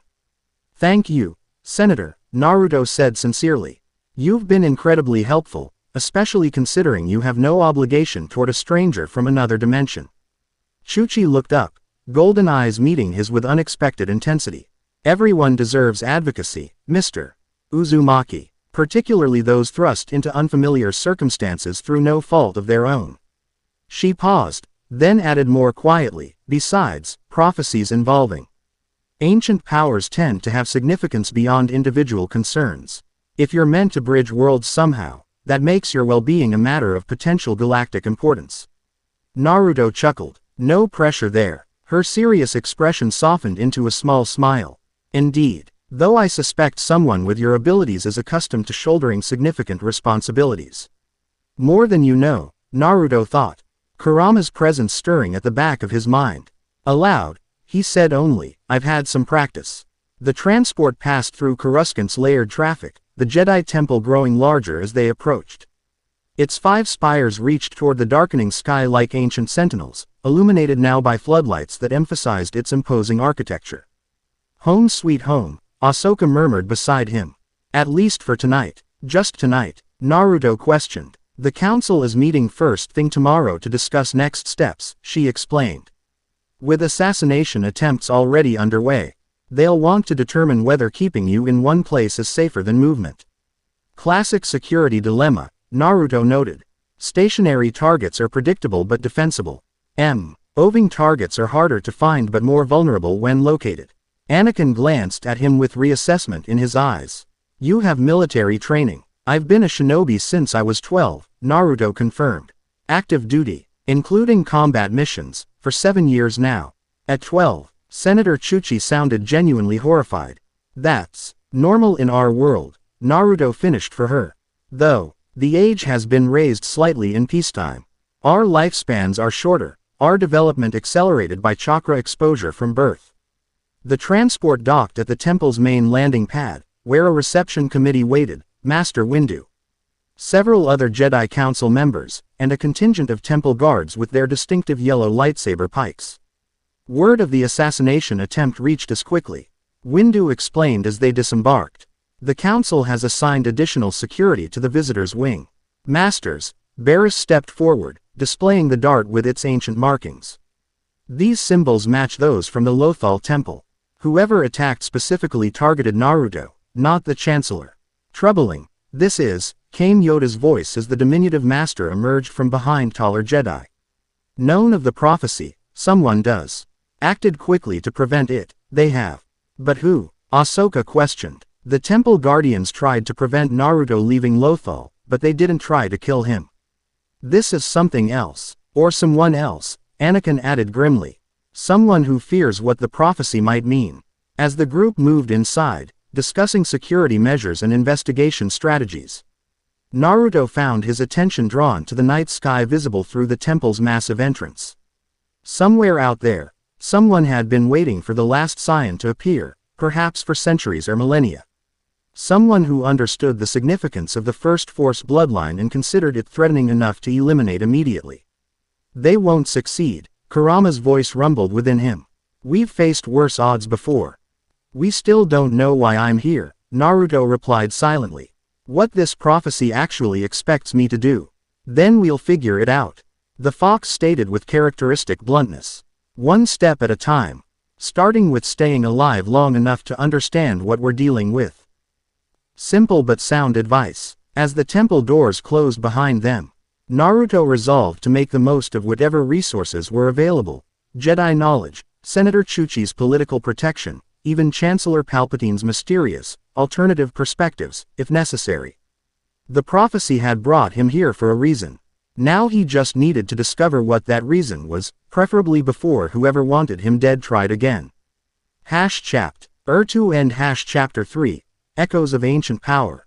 Dawn crept across Coruscant's metallic horizon, golden light reflecting off countless towers like flames dancing across an ocean of steel. In the Jedi Temple's eastern meditation chamber, Naruto sat cross-legged on a circular stone platform, eyes closed, breath measured. Morning light streamed through arched windows, casting long shadows that shifted imperceptibly as minutes passed. 3 days had elapsed since his arrival in this galaxy. 3 days of examinations, questioning, and thinly veiled suspicion. Focus on the energy within you, Barriss. Afi instructed from her position opposite him. Don't try to manipulate it yet, simply observe its natural flow. Naruto nodded slightly, deepening his meditation.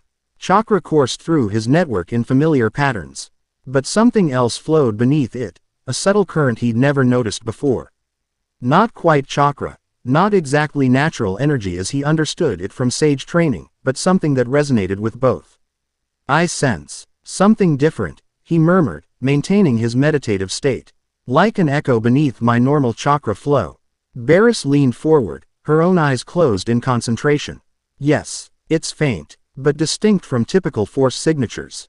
Almost as if, she hesitated, searching for the right words, as if your energy system contains harmonics missing from ours. This morning's session had been Barriss's idea, an attempt to bridge understanding between chakra and force through direct meditation rather than academic theorizing. After 2 days of tests and archives research had yielded only fragments of useful information, practical exploration seemed the logical next step. Try reaching for that underlying current, she suggested. Not with chakra techniques, but with awareness alone. Naruto adjusted his approach, drawing on his sage training. Rather than molding chakra, he simply observed, allowing his consciousness to sink deeper into his own energy system. The secondary current grew more distinct, ancient, powerful, yet somehow dormant. It's like, he began, then abruptly gasped as images flashed through his mind. A woman with crimson hair flowing like blood across a battlefield, hands forming unfamiliar seals as both chakra and something else, the Force, swirled around her in deadly harmony. A masked man standing atop a mountain peak, one hand raised toward the stars while the other pressed against the earth, bridging energies between sky and ground, world and cosmos. A child with eyes that shifted between Sharingan red and Sith yellow. Crying as rifts opened in reality around him, tearing his village apart as two energies warred within his tiny body. The visions vanished as suddenly as they had appeared, leaving Naruto gasping. Sweat beaded on his forehead despite the chamber's pleasant temperature. What happened? Barris asked, instantly alert. Your Force signature just flared. Naruto opened his eyes, pupils dilated. I saw them. My ancestors. The first bloodline carriers. His voice carried wonder tinged with disbelief. They could use both chakra and the Force together. But something went wrong. The energies became incompatible somehow. Barris reached for her datapad, recording his experience with rapid precision. This confirms our archive's findings. The fragmentary texts meant dual wielders of the cosmic energy, who could bridge the gap between mind and body, spirit and matter. Ancient Force practitioners who employed techniques lost to modern understanding. Not lost, Naruto corrected, rising to his feet with fluid grace. Separated. The energies didn't vanish, they divided between worlds. Before Barris could respond, the meditation chamber door slid open. Ahsoka entered, her usual confident stride tempered by the gravity of her expression. Sorry to interrupt, she said, but the council has called an emergency session. They've found something in the archives. The High Council chamber felt different in daylight, less imposing, more functional, though the power concentrated within its circular walls remained palpable. All 12 council members were present either physically or via hologram, their expressions uniformly serious. Beside them stood Anakin Skywalker, arms crossed over his chest, and Senator Ryo Chuchi, her formal attire sug. She'd been summoned directly from Senate proceedings. Master Windu gestured toward the center of the chamber where an ancient holocron, a glowing cubic device of unfamiliar design, floated above a pedestal. This artifact was discovered in the restricted vault beneath the archives, he explained as Naruto, Ahsoka, and Barris took positions near the pedestal. It dates from approximately 7,000 years ago, during what scholars call the primordial Force era, before formal Jedi and Sith orders emerged. The markings match those from the Lothal Temple, Barris observed, studying. The geometric patterns etched into the holocron's surface. And the assassination darts. Yoda tapped his Geimer stick against the floor, commanding attention. Activated it. We have not. Dangerous, such ancient devices can be.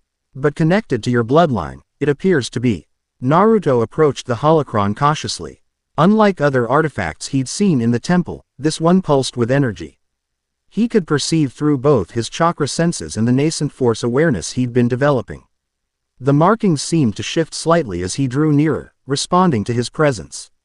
It recognizes you, Anakin stated rather than asked, his tone carrying grudging fascination. Maybe, Naruto acknowledged. It feels familiar somehow. The holocron contains information recorded by an ancient sect called the Order of the Universal Force, explained a Serene Jedi Master. They believed the Force existed in multiple forms across different planes of existence. Most scholars dismissed their teachings as mystical exaggeration. Until now, Senator Chuchi observed quietly.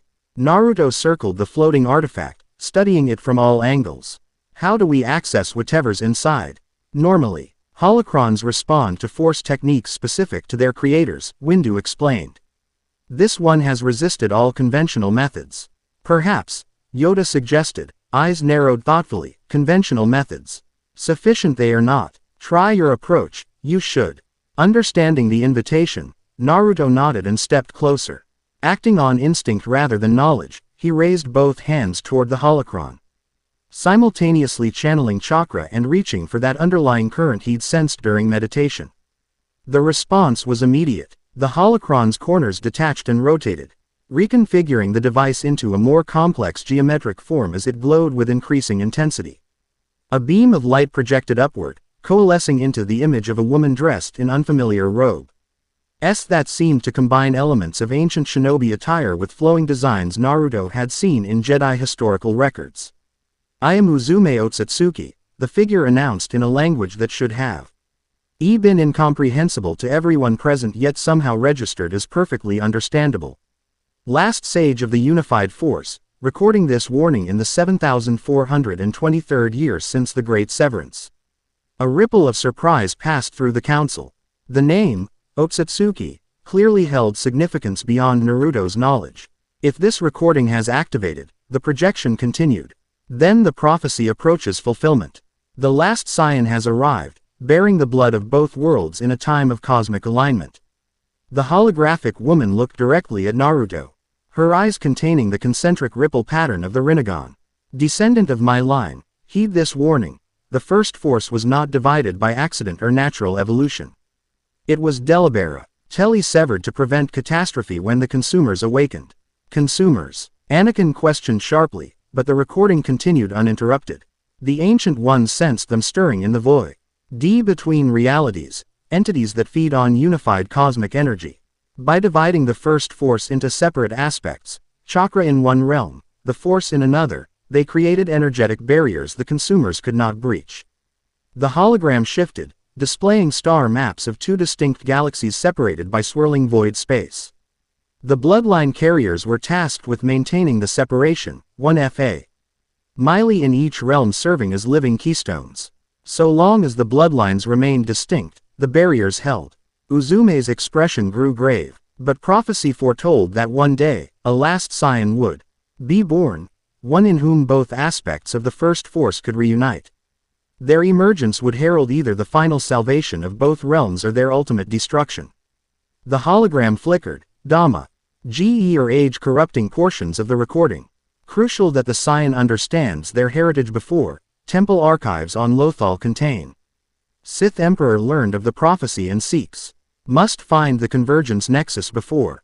The recording stabilized momentarily for a final warning.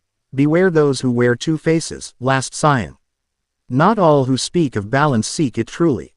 The first force awakens within you.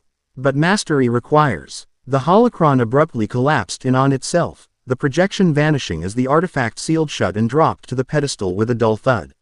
Smoke rose from its surface as internal components overloaded from the activation.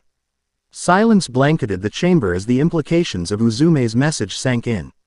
Naruto stared at the now dormant holocron, mind racing to process this revelation about his lineage. Otsutsuki, the clan name resonated with half-remembered legends from his world's ancient history. "Otsutsuki," he murmured, "in my world, they're connected to the origin of chakra itself. The sage of six paths who first distributed chakra to humanity was Hagoromo Otsutsuki. And this Uzume claimed to be a sage of the unified force," Windu noted. Exchanging significant glances with Yoda. "The connection seems undeniable," she mentioned. "Consumers," Anakin pressed. "Entities that feed on unified cosmic energy. Could that explain the assassination attempts? Some ancient threat trying to eliminate the last Scion before the energies reunite? Or someone trying to prevent the barriers between worlds from weakening," Barris suggested, her scholarly mind analyzing possibilities. If these consumers truly exist, maintaining separation would be logical. Naruto shook his head. "The assassin targeted me specifically, using knowledge of my unique biology. That level of preparation suggests someone in this galaxy who understands the prophecy and fears its fulfillment." The recording mentioned a Sith Emperor learning of the prophecy. Ahsoka pointed out, could the Separatists be involved? Count Dooku is a Sith Lord. Speculation without evidence leads nowhere, Senator Chuchi interjected pragmatically. What we need is more information. The recording mentioned temple archives on Lothal, perhaps a return expedition is warranted. Impossible at present, Windu replied. The temple collapsed after Naruto's arrival. Excavation would require resources we cannot spare during wartime. Silence fell again as each person considered the implications from their own perspective. Naruto sensed the council embers unease. This revelation complicated an already complex situation, introducing elements beyond conventional Jedi understanding. Finally, Yoda spoke. Clear, our path is not. But certain our responsibility is. Protect the last Scion. We must, while seeking greater understanding of this prophecy. About time someone stated the obvious, Kurama's voice rumbled in Naruto's mind. These Jedi talk in circles while danger grows. You've been quiet, Naruto responded silently. Do you know anything about this? The Otsutsuki connection. These, consumers, fragments only, the fox admitted. Before the 10 tails was divided into the 9-tailed beasts, I glimpsed memories not my own, ancient knowledge from when the sage still lived. There were entities that the sage feared, not because they threatened him directly, but because they threatened reality itself. I need to talk to Kurama, Naruto announced aloud, interrupting the council's deliberations. The 9 tails sealed within me. He has knowledge about this connection, memories from before the division of energies. Surprise rippled through the chamber. Despite previous explanations of Naruto's Jinchuriki status, the council had seemed to regard Kurama as more theoretical than actual, a power source rather than a sentient being with his own knowledge and perspective. Communicate with this entity, you can? Yoda asked, ears perked with interest. Yes, but more effectively in deep meditation, Naruto explained. I need a secure, quiet place where I can fully enter my mindscape without distraction. The Chamber of Tranquility would serve that purpose, suggested a Togruta council member. It's designed for deep communion with the Force, shielded from external energies. I'll guide him there, Barris offered. My research on ancient Force practices might help interpret whatever information emerges. I should go too, Ahsoka added quickly. I've witnessed his abilities firsthand and can provide context if needed. Anakin frowned slightly but didn't object. Progress in his attitude toward Naruto that hadn't gone unnoticed. Agreed, Windu decided after consulting silently with Yoda. Senator Chuchi, your presence at these proceedings is appreciated, but what follows involves internal Jedi matters. The Pantoran senator nodded gracefully, though Naruto detected mild irritation beneath her diplomatic exterior. Of course, Master Windu. Though I remind the council that as liaison to the Sentient Rights Committee, I remain available should Mr. Uzumaki require political assistance. As they prepared to depart, Anakin approached Naruto. Be careful with this communication, he advised, concern evident despite his lingering suspicion. Ancient entities often have their own agendas. Naruto met his gaze directly. Kurama and I have an understanding based on mutual respect. It wasn't always that way, but we've fought side by side too many times to doubt each other now. Something in that statement seemed to resonate with Anakin, who nodded once before stepping aside. As Naruto followed Barris and Ahsoka from the chamber, he felt the weight of the council's collective gaze, not hostile, but wary. Uncertain how to categorize this development within their established worldview. The Order had existed for thousands of years with certain fundamental beliefs about the Force. Now those foundations were being questioned by the very prophecy they had sworn to understand. The Chamber of Tranquility deserved its name. Located deep within the temple's lower levels, the circular room existed in perfect stillness, sound dampened, temperature controlled, illuminated only by soft blue light emanating from crystalline formations embedded in the walls. At its center, a shallow pool of water reflected the dome ceiling where star patterns had been inlaid with luminescent materials. This chamber predates the modern Jedi Order, Barris explained as they entered. It was originally created for Force users pursuing transcendent meditation states. It's beautiful, Naruto observed, sensing the room's perfect energetic balance. Even his typically boundless energy felt calmed in this space, his mind clearing automatically. The pool is part of the meditation technique, Ahsoka added, gesturing toward the water's smooth surface. Jedi Masters sometimes use it to project their consciousness beyond their physical bodies. Naruto approached the pool, studying his reflection in the still water. Perfect for what I need. Communicating with Kurama works best when I can fully enter my mindscape. We'll maintain watch and record any information you share, Barris said, setting up her datapad at a respectful distance. Take whatever time you need. Nodding gratefully, Naruto removed his sandals and outer jacket, then stepped into the shallow pool. The water reached only to his ankles but felt different from ordinary water, slightly denser, carry-eye. ing a subtle charge that tingled against his skin. He settled into a cross-legged position at the exact center, hands forming a familiar meditation seal. I might speak aloud during the communion, he warned. Don't be alarmed if my appearance changes slightly, it's normal when accessing Kurama's chakra. Closing his eyes, Naruto deepened his breathing, allowing his consciousness to sink inward. He process had become easier over years of practice, the pathway to his internal mindscape well established. Within moments, the physical world faded as he descended into that unique mental construct, where he and Kurama could communicate directly. The familiar sewer-like corridors of his younger mindscape had transformed in recent years, reflecting their evolved relationship. Now he stood in a VA Saint forest clearing beneath a sky where two celestial bodies hung, one the sun he knew from his world, the other a strange spiral galaxy he recognized as this new reality. Kurama lounged against ancient trees at the clearing's edge, his massive form relaxed yet alert, nine tails swaying with languid grace. Unlike their early confrontational meetings, now the fox simply nodded in acknowledgement as Naruto approached. About time you visited properly, Kurama rumbled. This new world has complicated things. That's an understatement, Naruto agreed, settling cross-legged before the fox. The holocron called me the last scion of a bloodline meant to keep worlds separate. Mentioned entities called consumers that feed on unified cosmic energy. And apparently I'm descended from the Otsutsuki clan. Kurama's eyes narrowed, ancient intelligence sharpening his gaze. The Otsutsuki connection explains much. They were never originally from our world, you know. The clan arrived from somewhere else, supposedly the stars, though that was considered myth. Not myth after all, Naruto mused. They must have been interdimensional travelers who understood both chakra and the force. More than understood, they engineered the division, Kurama stated with certainty. The sage, Hagoromo, never spoke directly of this, but memories embedded in the Ten Tails consciousness contained fragments.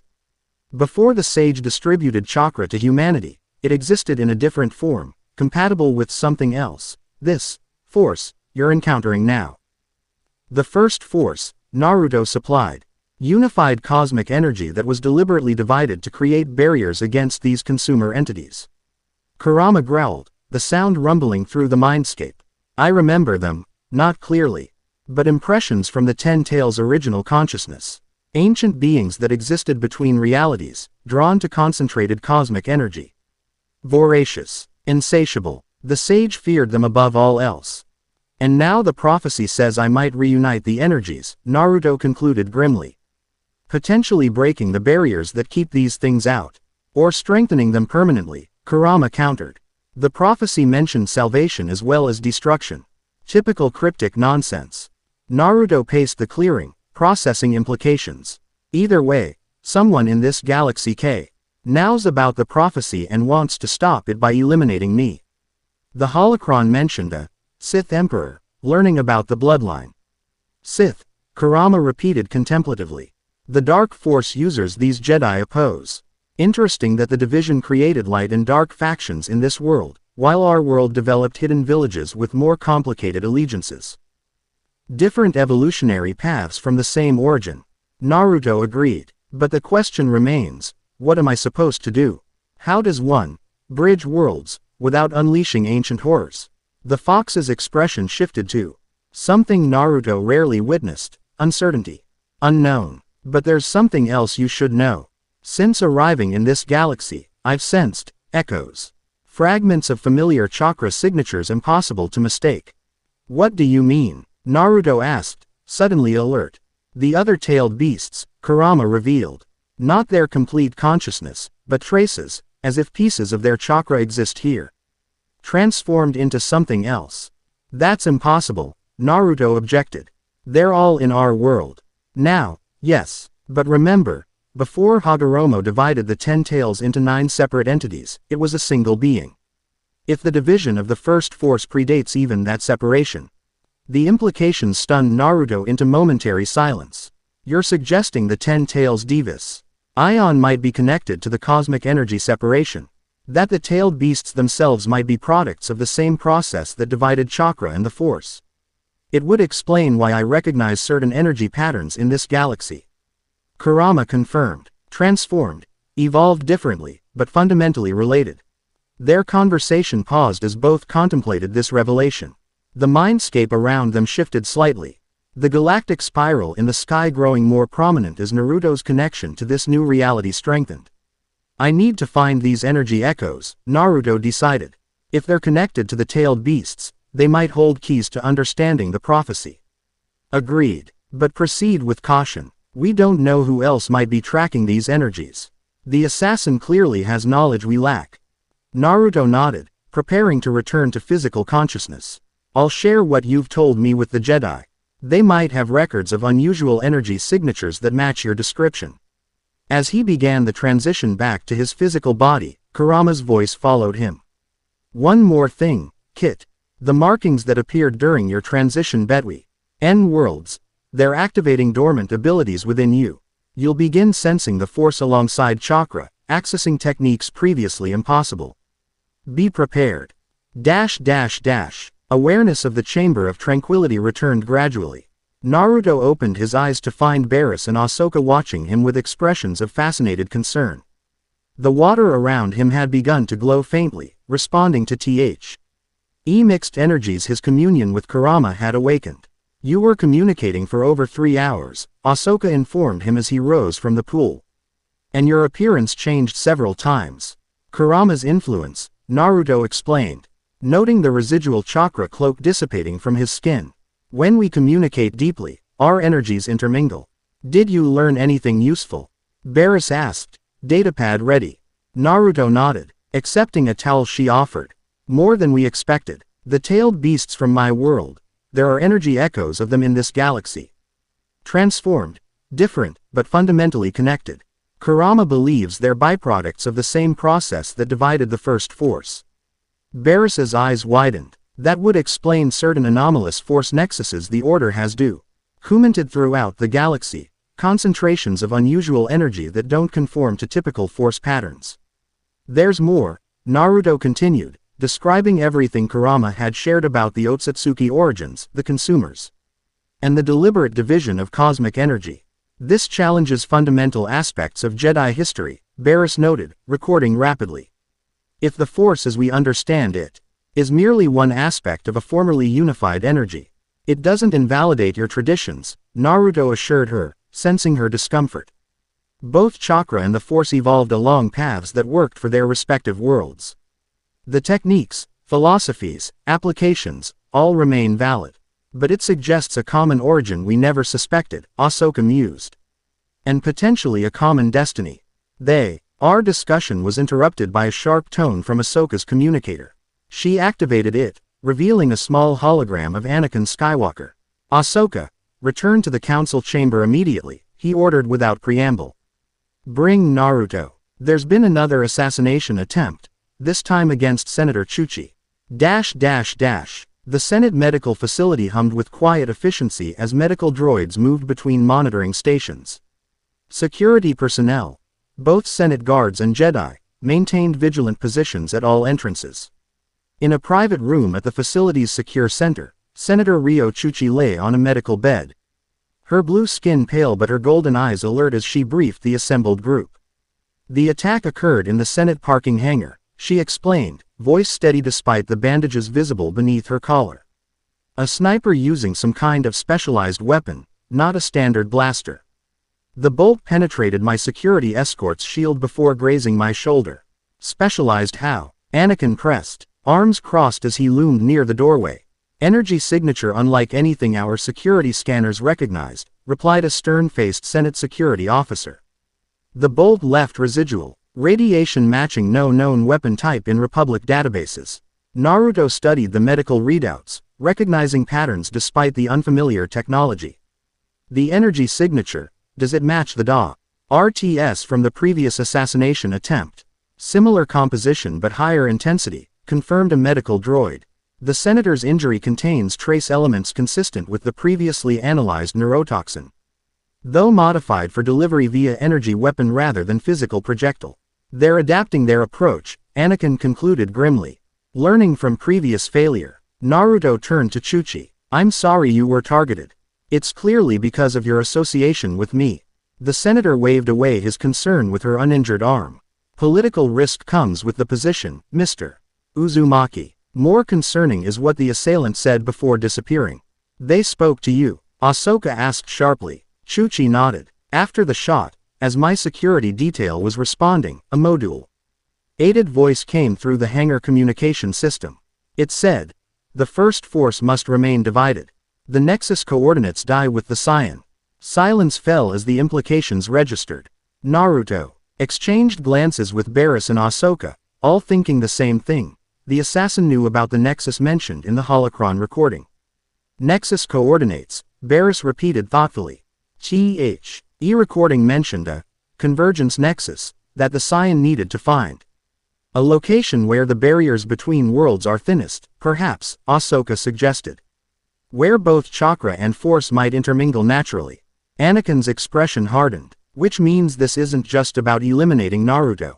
The assassin is trying to prevent him from finding this nexus, a location they believe he knows or will discover. But I don't know any coordinates, Naruto objected. I barely understand how your hyperspace navigation works, let alone how to find some mystical convergence point.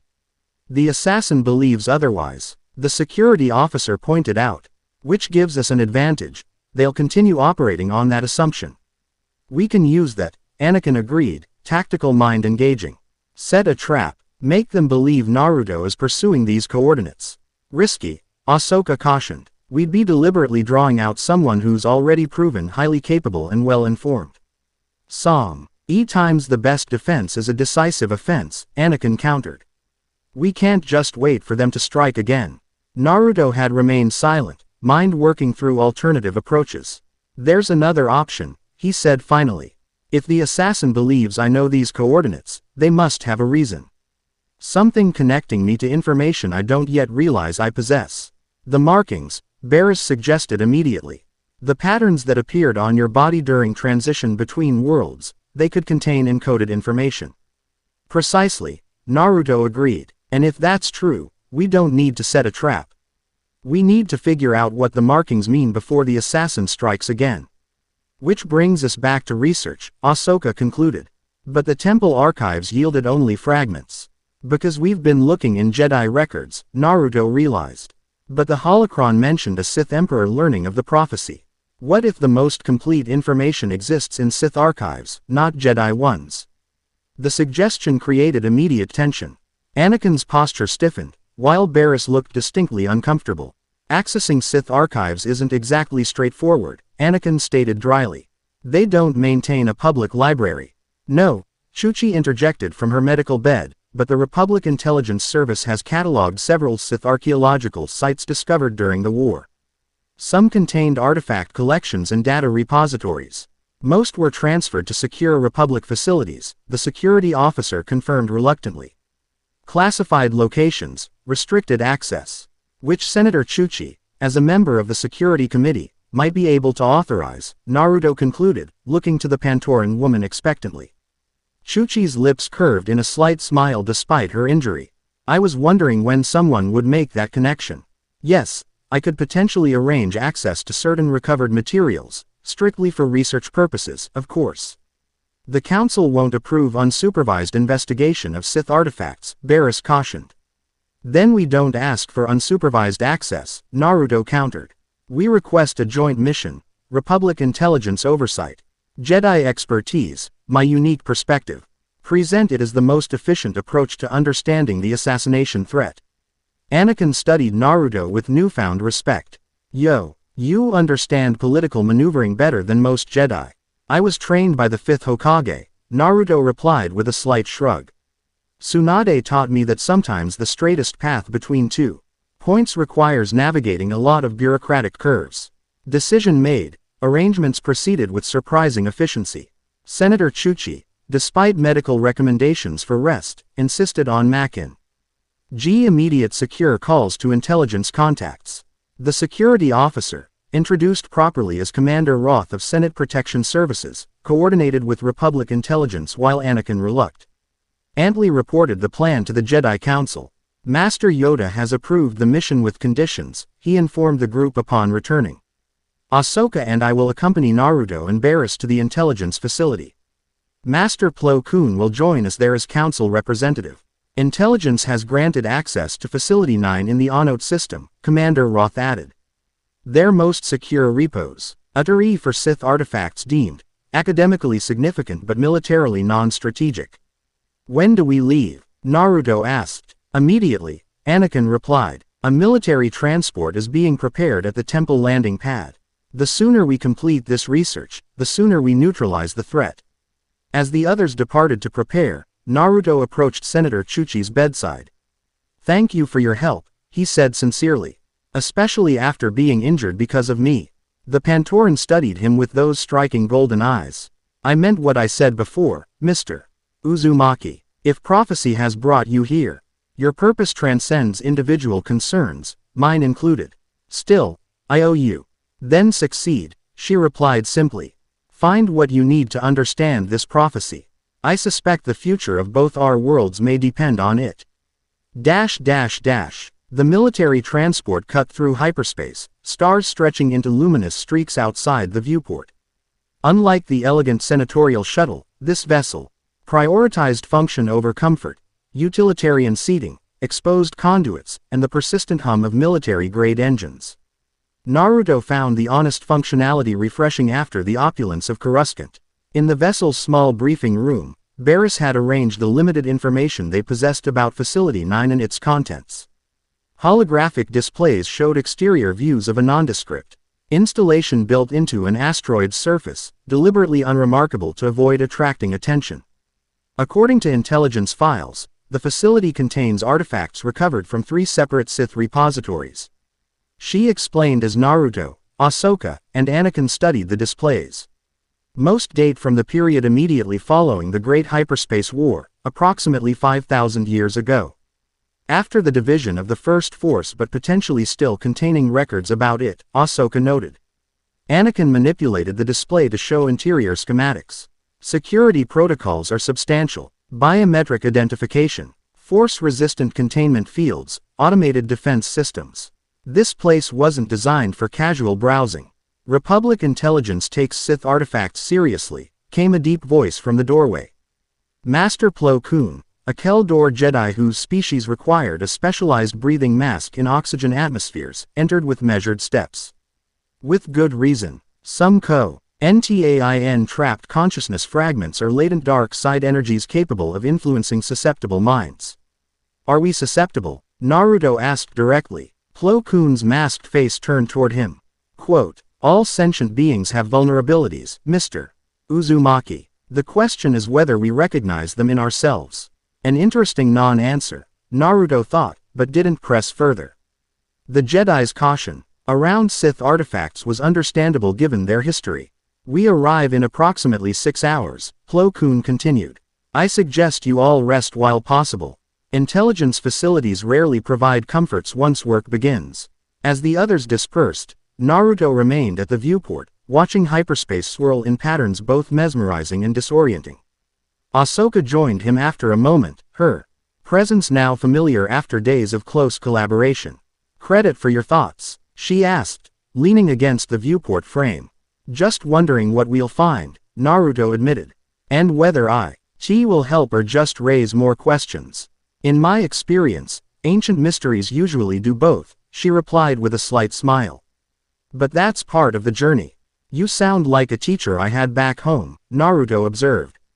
Kakashi-sensei always said answers just lead to better questions. Smart man, Ahsoka nodded.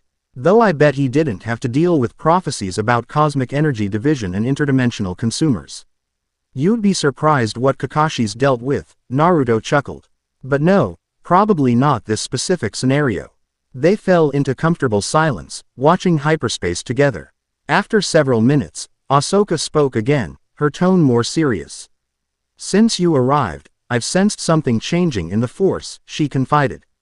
Not just around you, but more oddly, as if long-dormant currents are beginning to flow again. Other Jedi have noticed too, though most can't identify the source. Is that concerning? Naruto asked. It should be, she acknowledged. Unknown shifts in the Force typically signal trouble. But strangely, It doesn't feel threatening. More like, remembering something forgotten. The first Force awakening, Naruto suggested. Holocron said it would happen through me, the last Scion becoming a bridge between worlds. But bridges work both ways, Ahsoka pointed out. If energies can flow from your world to ours, they might flow from yours to mine as well. Naruto completed her thought, creating pathways the consumers could potentially exploit. Their speculation was interrupted by the transport's alert system signaling an unexpected transition to real space. Anakin's voice came over the internal comm immediately. Everyone to the cockpit. We've been pulled out of hyperspace. They arrived to find Anakin and the clone pilot working furiously at the controls while Plo Koon and Barriss monitored sensor readings. Through the viewport, Naruto saw the distinctive distortion field of an artificial gravity well. Technology he'd been briefed about during their journey preparations. Separatist interdiction field, Anakin confirmed grimly. But no capital ships on sensors. Just a single vessel approaching from the asteroid field ahead. Configuration unknown, the clone pilot reported. Not matching any Republic or Separatist design in our database. Plo Koon studied the tactical display. Curious. Interdiction technology is clearly Separatist, but the approaching vessel isn't. Almost as if someone's using borrowed technology, Anakin finished. Or stolen. The unknown ship grew visible through the viewport, sleek. Predatory lines in matte black, designed for speed and stealth rather than conventional combat. It maneuvered with extraordinary precision, suggesting either exceptional piloting or advanced automated systems. They're hailing us, the clone reported. Anakin exchanged glances with Plo Koon, who nodded authorization. Put it through. A holographic figure materialize. Above the communications console, a bald woman with pale, almost white skin marked with subtle tattoos. Her expression conveyed confident amusement, though Naruto detected calculated performance behind the casual demeanor.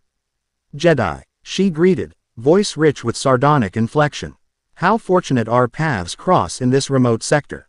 And you've brought him, the interdimensional visitor everyone's so interested in acquiring. Ventress, Anakin growled, recognition and hostility evident. Since when do you command interdiction technology? Since Dooku's resources became temporarily available during his recent distraction. She replied with silky satisfaction.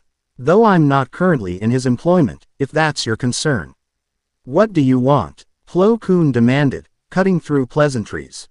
Ventress's pale eyes fixed on Naruto with unsettling intensity. A conversation with your visitor. Nothing more. And if we decline, Anakin challenged, then I activate the remaining Separatist assets in this sector. She replied simply. 3 squadrons of vulture droids currently powered down on nearby asteroids. While you'd likely survive the encounter, your mission timeline would be significantly delayed. Naruto stepped forward before the Jedi could respond. I'll speak with her. Naruto, you don't understand who she is, Ahsoka cautioned. Asajj Ventress is a Sith assassin, Dooku's former apprentice. Former being the operative word, Ventress corrected. My interests are currently independent. All the more reason to distrust her, Anakin argued. Naruto maintained his position. We need information about Sith knowledge of the First Force prophecy. She clearly knows something or she wouldn't have intercepted us specifically. The visitor shows wisdom beyond his Jedi escorts. Ventress observed with evident amusement. I propose a simple exchange. I come aboard your vessel alone, unarmed, for a conversation. In return, I disable the interdiction field and provide coordinates to a facility containing significantly more relevant artifacts than your intelligence repository. Plo Koon and Anakin conferred quietly while Barriss and Ahsoka remained tensely alert. Naruto studied Ventress through the hologram, assessing what he could discern from limited information. Her confidence seemed genuine rather than bluster, suggesting she truly possessed valuable intelligence. Moreover, she had made no attempt to attack despite having tactical advantage, curious behavior for someone supposedly aligned with the Sith. We agree to your terms, Plo Koon announced finally. You may board through the main airlock. You will be scanned for weapons and communication devices. Naturally, Ventress agreed smoothly. Expect my shuttle in 5 minutes. I look forward to our conversation. Last Scion. The hologram disappeared, leaving tense silence in its wake. She knows about the prophecy, Barriss observed unnecessarily. The title, Last Scion, wasn't included in any Republic or Jedi communications. Which means either she has independent sources of information, Anakin reasoned, or she's connected to our assassin. Or both, Ahsoka added grimly. Naruto considered the implications. Either way, she knows something we need. I'll talk to her. Not alone, Anakin stated firmly. I'll be present for this conversation. As will I, Plo Koon added. Ventress is unpredictable and dangerous, even unarmed. Preparations for the unexpected visitor proceeded with military efficiency. The transport's small conference room was cleared of sensitive materials. Security protocols activated, and contingency plans established. When Ventress's sleek shuttle docked with precision against their airlock, the Jedi were positioned strategically throughout the vessel. Naruto waited in the conference room, deliberately seated in a relaxed posture that conveyed neither aggression nor submission. Anakin stood at his right, lightsaber conspicuously visible on his belt. While Plo Koon positioned himself near the doorway, Ahsoka and Barriss remained in adjacent compartments, ready to respond if needed. The door slid open to reveal Asajj Ventress, NTRESS in person, more imposing than her hologram suggested. She moved with predatory grace, each step precisely calculated despite the casual appearance she affected. Her pale eyes scanned the room, cataloging threats and exits before settling on Naruto with undisguised curiosity. The last Scion, she greeted, voice carrying the same sardonic edge as before. Not what I expected from ancient prophecy. Though the whispers about your unusual abilities seem justified. You have me at a disadvantage, Naruto replied evenly. You know about me, but I know very little about you, except that you're formerly Sith, currently independent. And somehow aware of a prophecy that's supposed to be long forgotten. Ventress's lips curved in appreciation of his directness. Fair observation. Let's remedy that imbalance. She seated herself across from him, ignoring Anakin's glowering presence. I am Asajj Ventress, former acolyte of Count Dooku, before that an apprentice on Ratatak, before that a night sister of Dathomir. And originally a Jedi Padawan. My life has afforded me varied perspectives on the Force and those who claim to understand it. And your interest in Naruto? Plo Koon prompted. Professional initially, she admitted candidly. There's a significant bounty circulating in certain exclusive networks for information about the interdimensional traveler, recently arrived in Republic space. But upon investigating, I discovered connections to something far more intriguing, ancient Sith records mentioning a prophecy about unified cosmic energy. The first force, Naruto supplied. Precisely, Ventress confirmed. Those Sith texts call it the primordial power, the original energy that existed before light and dark differentiated. And these texts led you to intercept us specifically. Anakin pressed skeptically. Ventress's gaze never left Naruto. They led me to recognize the significance when reports of a strange visitor with unusual abilities began circulating in intelligence channels. Your destination, Facility 9, confirmed my suspicions. The artifacts there would be informative but incomplete. While you know where to find more complete information, Naruto concluded. I do, she agreed simply. A hidden Sith archaeological site on Malachor V, untouched by Republic intelligence, containing records specifically about the cosmic division and the bloodline tasked with maintaining it. Convenient that you're willing to share this information, Anakin noted sarcastically. What's your actual agenda, Ventress? For the first time, her composure had a slight crack, a flicker of something genuine beneath the calculated exterior. Survival, Skywalker, always survival. The Sith texts were explicit about what happens if the primordial power fully reawakens without proper guidance. These consumers don't distinguish between Jedi and Sith, Republic and Separatist. They devour reality itself. You believe the prophecy, Naruto realized, studying her with new understanding. I believe in covering contingencies, she corrected, composure restored. If there's even a fraction of truth to the ancient warnings, then the last Scion's proper indication about his heritage becomes everyone's concern. Plo Koon stepped forward. And you offer this education out of altruistic concern for the galaxy. Ventress actually laughed at that, a genuine sound despite its bitter edge. Hardly. I offer it because whatever happens when the energies begin merging, I intend to be positioned advantageously. Information is currency, Master Jedi. I'm investing in potential future returns. Naruto considered her words carefully, sensing layers of truth, half-truth, and calculated omission. Yet beneath the pragmatic self-interest, he detected something else. Genuine concern about the prophecy's implications, perhaps even fear of what might be unleashed. These Sith records, he began, did they mention the assassination attempts the last Scion would face? Something flickered in Ventress's eyes, recognition, perhaps. They mention opposition from multiple factions.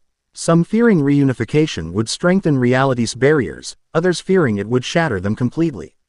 The texts aren't clear which interpretation is correct. And which side are you on? Naruto asked directly. I'm on the side that continues existing, she replied with blunt honesty. Which means gathering enough information to make informed decisions rather than operating on fragments of ancient prophecy. Anakin exchanged glances with Plo Koon, silent communica. Tion passing between them before the Keldor master spoke. Assuming we were interested in these alternative artifacts, what exactly do you propose? A simple arrangement, Ventress answered. I provide coordinates and access codes to the Malachor facility.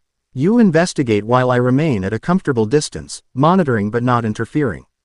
Once you've obtained whatever information you seek, we reconvene to discuss implications.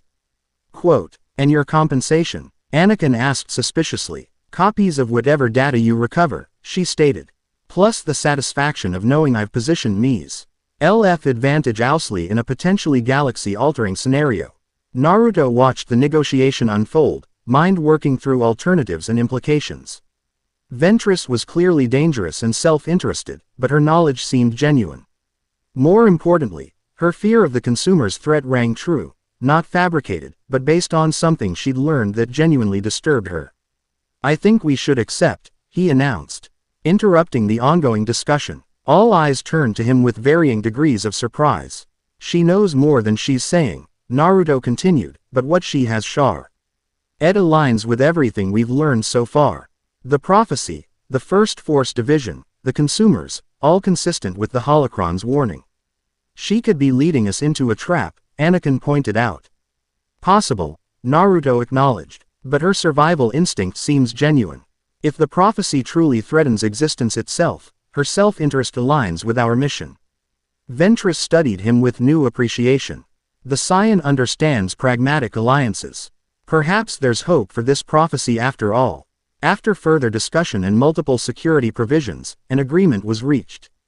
Ventress provided coordinates to the Malachor facility along with authentication codes to bypass its ancient security systems. In return, the Jedi agreed to share non-classified findings from their investigation and disable tracking systems that might have monitored her departure. A final warning, Ventress said as she prepared to return to her vessel. The Malachor site contains technology designed to respond to force sensitivity. Your visitor's unique energy signature may trigger unexpected reactions. Proceed with appropriate caution. With that cryptic advice, she departed as smoothly as she had arrived. Her shuttle detaching from the airlock with precision that spoke of extensive piloting experience. I still don't trust her, Anakin declared once sensors confirmed her vessel had entered hyperspace. Nor should we completely, Plo Koon agreed. But her information appears genuine according to archival cross-references. Barris, who had joined them after Ventress's departure, studied the provided coordinates. Malachor V has a significant history in Sith lore. A cataclysmic event occurred there millennia ago, creating unusual force properties throughout the system. Quote, perfect place to hide artifacts related to cosmic energy division, Ahsoka observed. Or perfect place for an ambush, Anakin countered. Naruto had remained thoughtful since Ventress's departure, assessing not just her words but the undercurrents he'd sensed. She's hiding something significant, he concluded. But I don't think it's a trap, at least not the obvious kind. She genuinely believes. The Malachor site contains information we need. Then we proceed with maximum caution, Plo Koon decided. I will inform the Council of our change in destination while the rest of you prepare for potentially hostile conditions. As the group dispersed to their respective preparations, Naruto found himself drawn again to the viewport, watching distant stars that now held new significance. Out there were answers about his bloodline, the prophecy, and the cosmic responsibility that had brought him across dimensions. The Night Sister hides much, Kurama observed within Naruto's mind. But her fear of the consumers is real. I sensed it even from within your consciousness. What do you make of this Malachor place? Naruto asked silently. A nexus of dark energies, the fox replied. But darkness isn't inherently malevolent, merely powerful, primal. If answers exist about the First Force Division, such a location would indeed preserve them. And the artifacts she mentioned, could they be dangerous to us specifically? Kurama was silent momentarily, considering. Possibly. Your awakening bloodline makes you sensitive to energies others might not perceive. Approach with caution, but don't fear knowledge itself. Understanding your heritage is necessary regardless of risk. The transport adjusted course, engines recalibrating for the new destination. Malachor V. A world Naruto had never heard of before today, yet somehow connected to his family's ancient purpose. Whatever awaited them there, he sensed it would fundamentally change their understanding of the prophecy and his role within it. Malachor V hung in space like a cracked obsidian orb, its surface fractured by catastrophic geological events in the distant past. No natural light reflected from its black terrain, only the faint green glow of strange energies pulsing beneath the shattered crust provided illumination.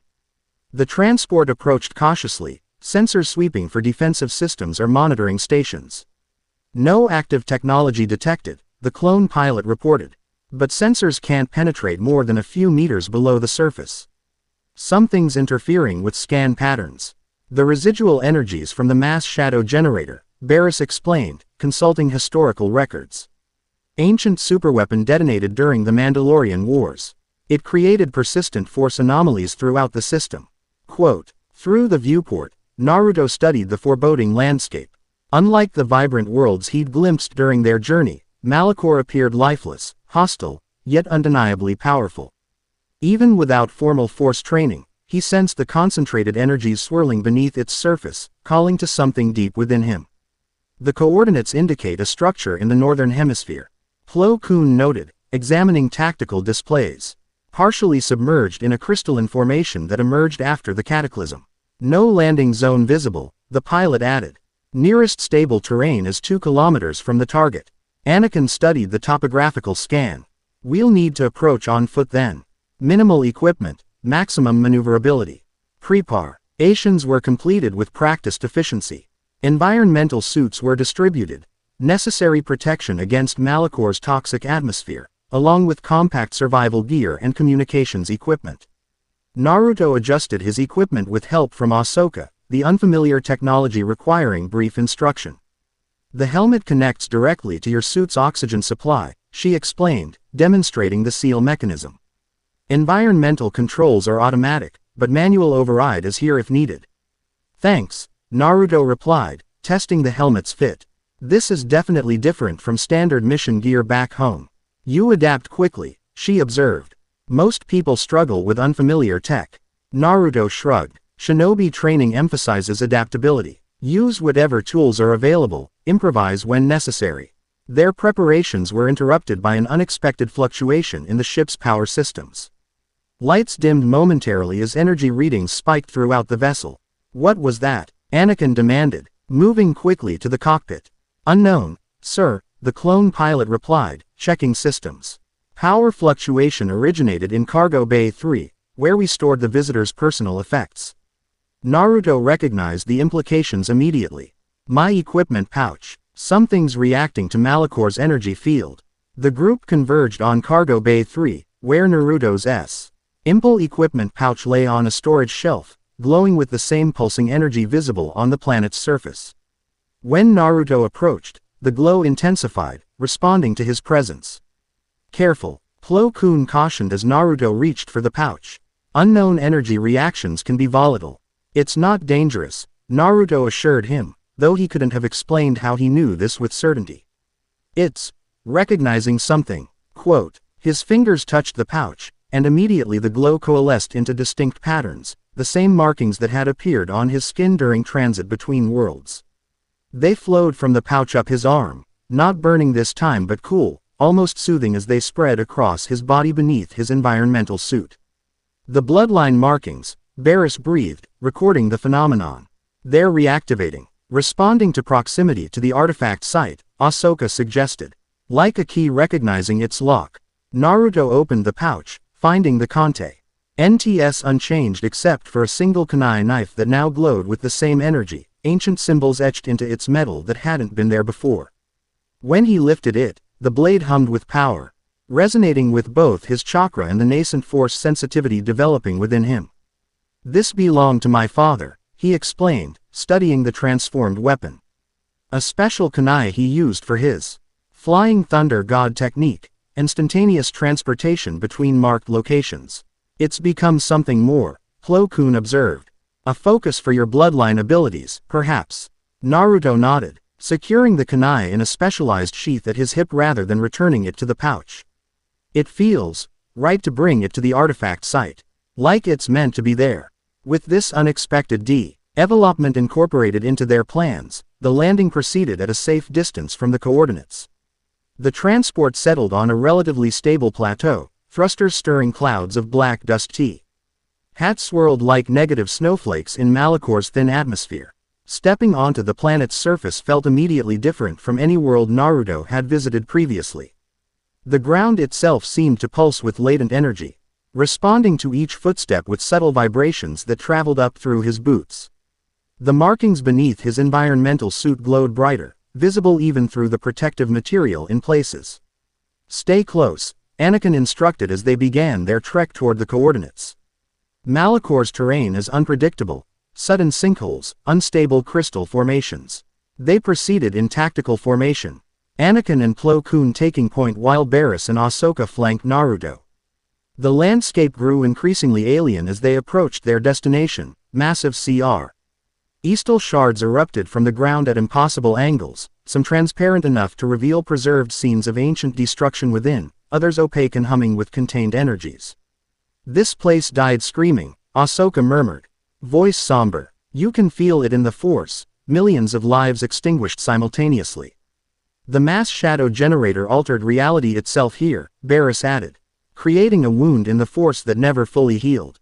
Naruto understood their discomfort. Even without formal Force training, he sensed the pervasive wrongness of their surroundings, not evil exactly, but fundamentally damaged. Like scar tissue formed over a catastrophic injury. This place reminds me of the Valley of the End after our battle with Sasuke, Kurama commented within Naruto's mind. Natural energies warped by concentrated power release. Except on a planetary scale, Naruto replied silently, surveying the devastation extending to every horizon. Their destination appeared suddenly as they crested a ridge of crystallized earth, a massive structure partially submerged in the planet's fractured surface. Unlike the surrounding destruction, the pyramidal edifice remained intact, its black stone surfaces etched with geometric patterns that glowed with the same energy as Naruto's markings.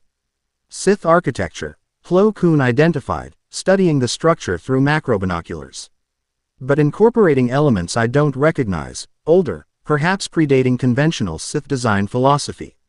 The entrance should be on the northwestern face, Anakin noted, consultee. Ing the coordinates Ventress had provided, concealed within a false crystal formation.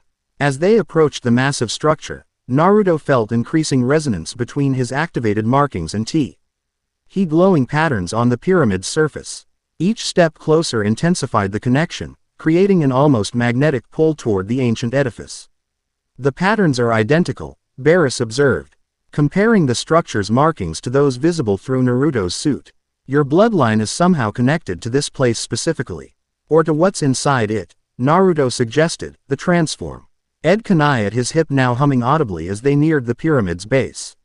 Finding the concealed entrance proved easier than anticipated, not because of Ventress's instructions, but because Naruto's bloodline markings flared brilliantly when he approached a particular crystalline formation that appeared indistinguishable from dozens of others surrounding the structure. As he placed his hand against the crystal's surface, it responded to his touch, molecular structure rearranging to reveal a doorway into darkness beyond. That's not standard Sith security, Anakin remarked, lightsaber in hand though not yet ignited. Blood recognition protocol, Barriss suggested. The structure was designed to admit only those carrying the specific genetic markers of the first bloodline. Convenient for us, Ahsoka noted.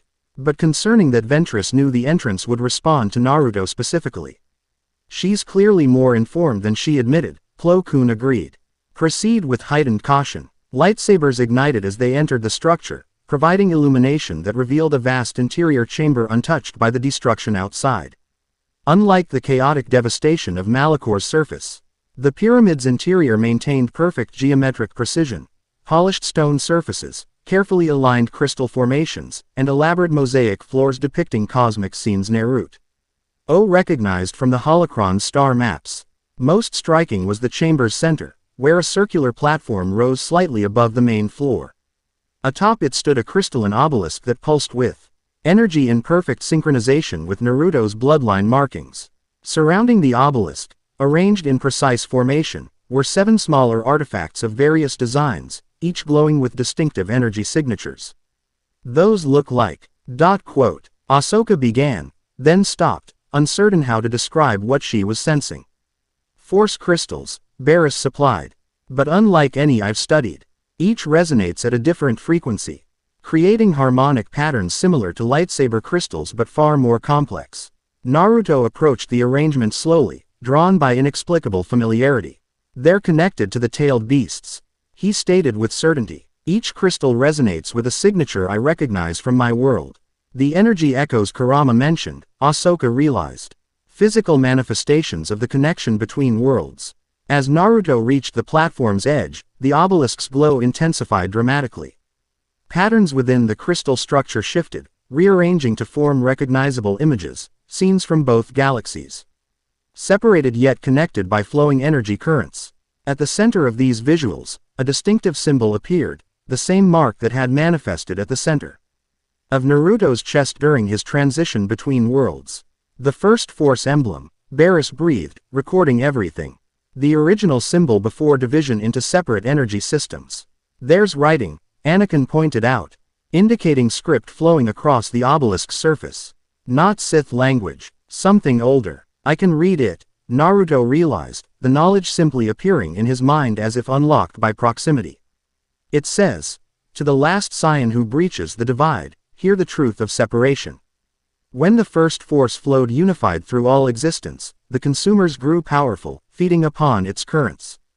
To starve them, the ancients sundered cosmic energy into separate aspects, creating barriers between realms the consumers could not cross. The obelisk's glow pulsed as Naruto continued translating the flowing script. 7 keystones were created, each containing an aspect of the divided power. In your realm, they manifested as the tailed beasts born from the 10 tails separation. In this realm, they became Force nexuses bound to physical crystals, hidden across the galaxy to maintain separation. That explains the energy echoes Kurama sensed, Ahsoka noted. The tailed beasts and these crystals are counterparts, different manifestations of the same original energy. The final section of text appeared, glowing more intensely than the rest, when the last Scion arrives. The choice of reunification will arise. Restoration of the first Force brings either transcendence or annihilation. The 7 keystones must be gathered at the convergence nexus N cosmic alignment permits the barriers to thin. Only then can the first Force be safely reborn without awakening that which hungers beyond. As Naruto finished the translation, the 7 crystal artifacts surrounding the obelisk rose from their positions, floating in a circular pattern. Each pulsed with distinctive energy, one blue-white like lightning, another red-orange like flame, a third flow wing like water, clearly corresponding to elemental affinities. They're responding to your presence, Plo Koon observed. Your bloodline connection activates them. Naruto reached toward the nearest crystal, a green-hued formation that reminded him distinctly of Chome, the 7 tails. Before his fingers made contact, the crystal shot toward him, impacting his chest directly over his heart. Instead of physical collision, the crystal passed through his environmental suit and into his body, merging with the bloodline markings beneath his skin. Naruto, Ahsoka exclaimed in alarm. But rather than pain, Naruto experienced sudden clarity, as if a veil had lifted from his perception. The crystal's energy flowed through his chakra network, awakening dormant connections and enhancing his awareness of both internal and external energies. It's okay, he assured them, straightening as the crystal's glow settled beneath his skin. It's not harmful. It's integrating with my energy system. Before anyone could respond, the remaining 6 crystals moved in unison, spiraling around Naruto in accelerating patterns before each in turn merged with his body. With each integration, his percept ion expanded, chakra and force flowing together in ways previously impossible, revealing aspects of reality hidden from conventional senses. The markings covering his body glowed brilliantly through his environmental suit, patterns shifting and expanding to incorporate the crystals' energies. Inside his mind, Kurama stirred with unprecedented alertness. The keystones, the fox growled, voice resonating with new depth. I remember them now, from before the 10 Tails was divided. They were part of us once, before the sundering. As the final crystal merged with Naruto's energy system, the obelisk itself began to transform. Its crystalline structure reconfigured, shrinking and condensing until it formed a perfect geometric shape the size of Naruto's palm. This final artifact floated before him, pulsing in perfect rhythm with his heartbeat. The map to the convergence nexus, he stated, knowledge flowing into his consciousness from the integrated keystones. Coordinates where the barriers between worlds are thinnest. Quote, he reached out, accepting the transformed obelisk into his hand. Unlike the keystones, this artifact remained physically separate, though it responded to his touch by projecting stellar configurations into the air around them, navigational data indicating a location deep in the galaxy's unknown regions. That's where the prophecy will be fulfilled, Naruto explained, somehow understanding the information without being told, where the choice of reunification must be made when cosmic alignment occurs. When will that be? Anakin asked, practical concerns foremost. Naruto consulted the projection. According to this, 3 standard months from now. A specific alignment of stellar bodies creates a temporary thinning of barriers between dimensions. The same alignment that brought you here initially, Barris realized. But on a larger scale. And presumably when these consumers would have their best opportunity to breach the barriers if the energies reunite improperly. Plo Koon added grimly. The pyramid around them trembled suddenly, dust falling from ancient ceiling joints as energy fluctuations rippled through the structure. The K-A-stone's integration had destabilized something fundamental in the edifice's construction, or perhaps triggered defensive protocols designed to activate after the artifacts were removed. Time to leave, Anakin decided. Lightsaber raised as larger pieces began breaking from the ceiling. Whatever knowledge this place still holds isn't worth being buried under it. They moved quickly toward the exit, navigating falling debris and increasingly unstable floor sections. Naruto's enhanced perception proved immediately useful, allowing him to sense structural weaknesses before they manifested completely. Left passage, he directed as they reached a junction where the main corridor had collapsed. It connects to a secondary exit on the eastern face. How do you know that? Ahsoka asked as they followed his guidance. The keystones, Naruto explained, navigating with newfound certainty. They contain knowledge about this facility, its construction, purpose, layout. The secondary exit merged onto a crystal-studded ledge halfway up the pyramid's exterior. Below, the ground had begun fracturing, green energy bleeding upward through widening cracks as Malachor itself responded to the power shift within the ancient structure. Our transport is 3 kilometers northeast, Plo Koon calculated. We need to move quickly before the destabilization spreads. They descended the pyramid's exterior using force-assisted leaps, Naruto matching the Jedi's mobility through chakra-enhanced jumps that felt strangely augmented by his newly integrated force sensitivity. The environmental suits restricted some movement, but survival necessity overrode comfort concerns as they raced across Malachor's fracturing landscape. Behind them, the pyramid began sinking into the planet's surface, Cr. Eastal formations growing rapidly around it like a cocoon securing a valuable secret. By the time they reached stable ground, the entire structure had disappeared beneath a mountain of crystallized energy, buried once again. Perhaps for millennia to come. Ventress failed to mention that removing the artifacts would collapse the entire site, Anakin noted dryly as they continued toward the transport. Perhaps she didn't know, Barris suggested. Or perhaps burial was the intended outcome all along, eliminating evidence after we obtained what was needed. She'll be disappointed about not receiving copies of our findings. Ahsoka commented. I suspect she knows more than she admitted regardless, Plo Koon replied. Her interest in this site wasn't coincidental. They reached the transport without further incident, though Malicor's increasing instability necessitated immediate departure. As they broke atmosphere, sensors detected massive energy fluctuations across the planet's surface. The power shift created by the keystones, removal triggering cascading reactions throughout Malicor's already damaged ecosystem. In the transport's small medical bay, Naruto underwent examination as they entered hyperspace. The environmental suit had been removed, revealing the expanded bloodline markings now covering most of his body, intricate patterns incorporating both the original symbols and new elements from the integrated keystones. Your cellular structure is changing, Barris reported, studying scanner readings with fascination. The keystones aren't simply attached to your energy system, they're becoming part of it, altering how chakra flows through your body. I can feel it, Naruto confirmed, examining the markings across his arm. It's like having new pathways opening, see, connections that were always there but dormant until now. And your force sensitivity has increased exponentially, Ahsoka added. I can sense it clearly, your presence in the force is stronger, more defined. Plo Koon entered the medical bay, having set their course for Coruscant. The council must be informed immediately about these developments. The prophecy timeline is now established, 3 meters. Once until cosmic alignment creates conditions for potential reunification of energies. 3 months to prepare for potential interdimensional invasion by entities that feed on cosmic energy, Anakin summarized grimly.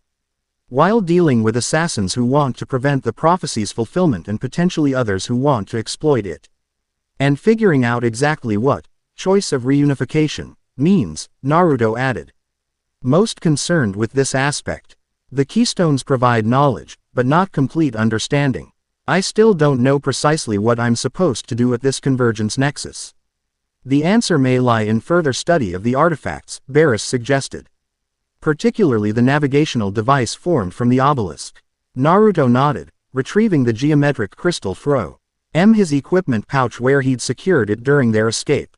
In the transport's artificial lighting, its facets gleamed with inner fire, complex patterns shifting beneath its surface as if alive. It contains star maps, navigational data, and energy signatures, he explained, allowing the artifact to float slightly above his palm, a feat combining chakra control and newfound force sensitivity. But also historical records about the First Force and its division. I can access fragments, but not the complete information yet. Your connection to the keystones may strengthen as integration progresses, Plo Koon suggested, allowing fuller access to their embedded knowledge. In the meantime, we should secure the navigational device, Anakin stated. If it truly contains coordinates to this convergence nexus, it's potentially the most valuable and dangerous artifact in the galaxy. Naruto closed his hand around the crystal, feeling its resonance with his enhanced energy system. It's bound to me now, he explained. The bloodline connection creates a link that makes it useless to anyone else. The same security protocol that allowed us to enter the pyramid. Convenient, Anakin noted, though his tone suggested he remained cautious about such perfect alignment of circumstances. Their discussion was interrupted by the transport's proximity alert, unexpected while in hyperspace. Anakin moved quickly to the cockpit, the others following as tactical displays indicated an approaching vessel on an intercept course. Impossible, the clone pilot stated. Nothing can track Anit, her ship through hyperspace or intercept mid-journey. Yet the evidence was undeniable. A vessel of unfamiliar configuration had matched their hyperspace vector perfectly, closing distance with impossible precision. Before defensive measures could be implemented, their transport shuddered violently as some external force disrupted their hyperspace field. We're being pulled out, Anakin reported. Grimly as alarms blared throughout the vessel. Prepare for emergency realspace transition. The stars reappeared in normal configuration as their transport reverted to realspace abruptly, a Dangero's transition that stressed structural integrity and navigational systems. Through the viewport, they saw their interceptor, a massive vessel of ancient design, its hull adorned with symbols matching those on Naruto's skin. That's not Separatist or Republic, Ahsoka stated unnecessarily. Not any known faction. No, Naruto agreed, the keystones, knowledge flowing into his consciousness. It's much older. A ship designed by the ancients who divided the First Force, preserved all this time, waiting. Waiting for what? Anakin demanded. Before Naruto could answer, a transmission activated automatically on their communications system. No visual accompanied the message, only a voice, somehow simultaneously ancient and vital, speaking in the same language Naruto had translated from the obelisk. Last Scion, the voice greeted. You have awakened the keystones and located the convergence coordinates as foretold. Now you must prepare for the choice that approaches, the moment when dimensions align and barriers thin. Who are you? Naruto asked, somehow knowing his response would be understood. We are the Guardians, the voice replied. Descendants of those who implemented the Great Severance. For millennia we have watched, waiting for the prophecy's fulfillment.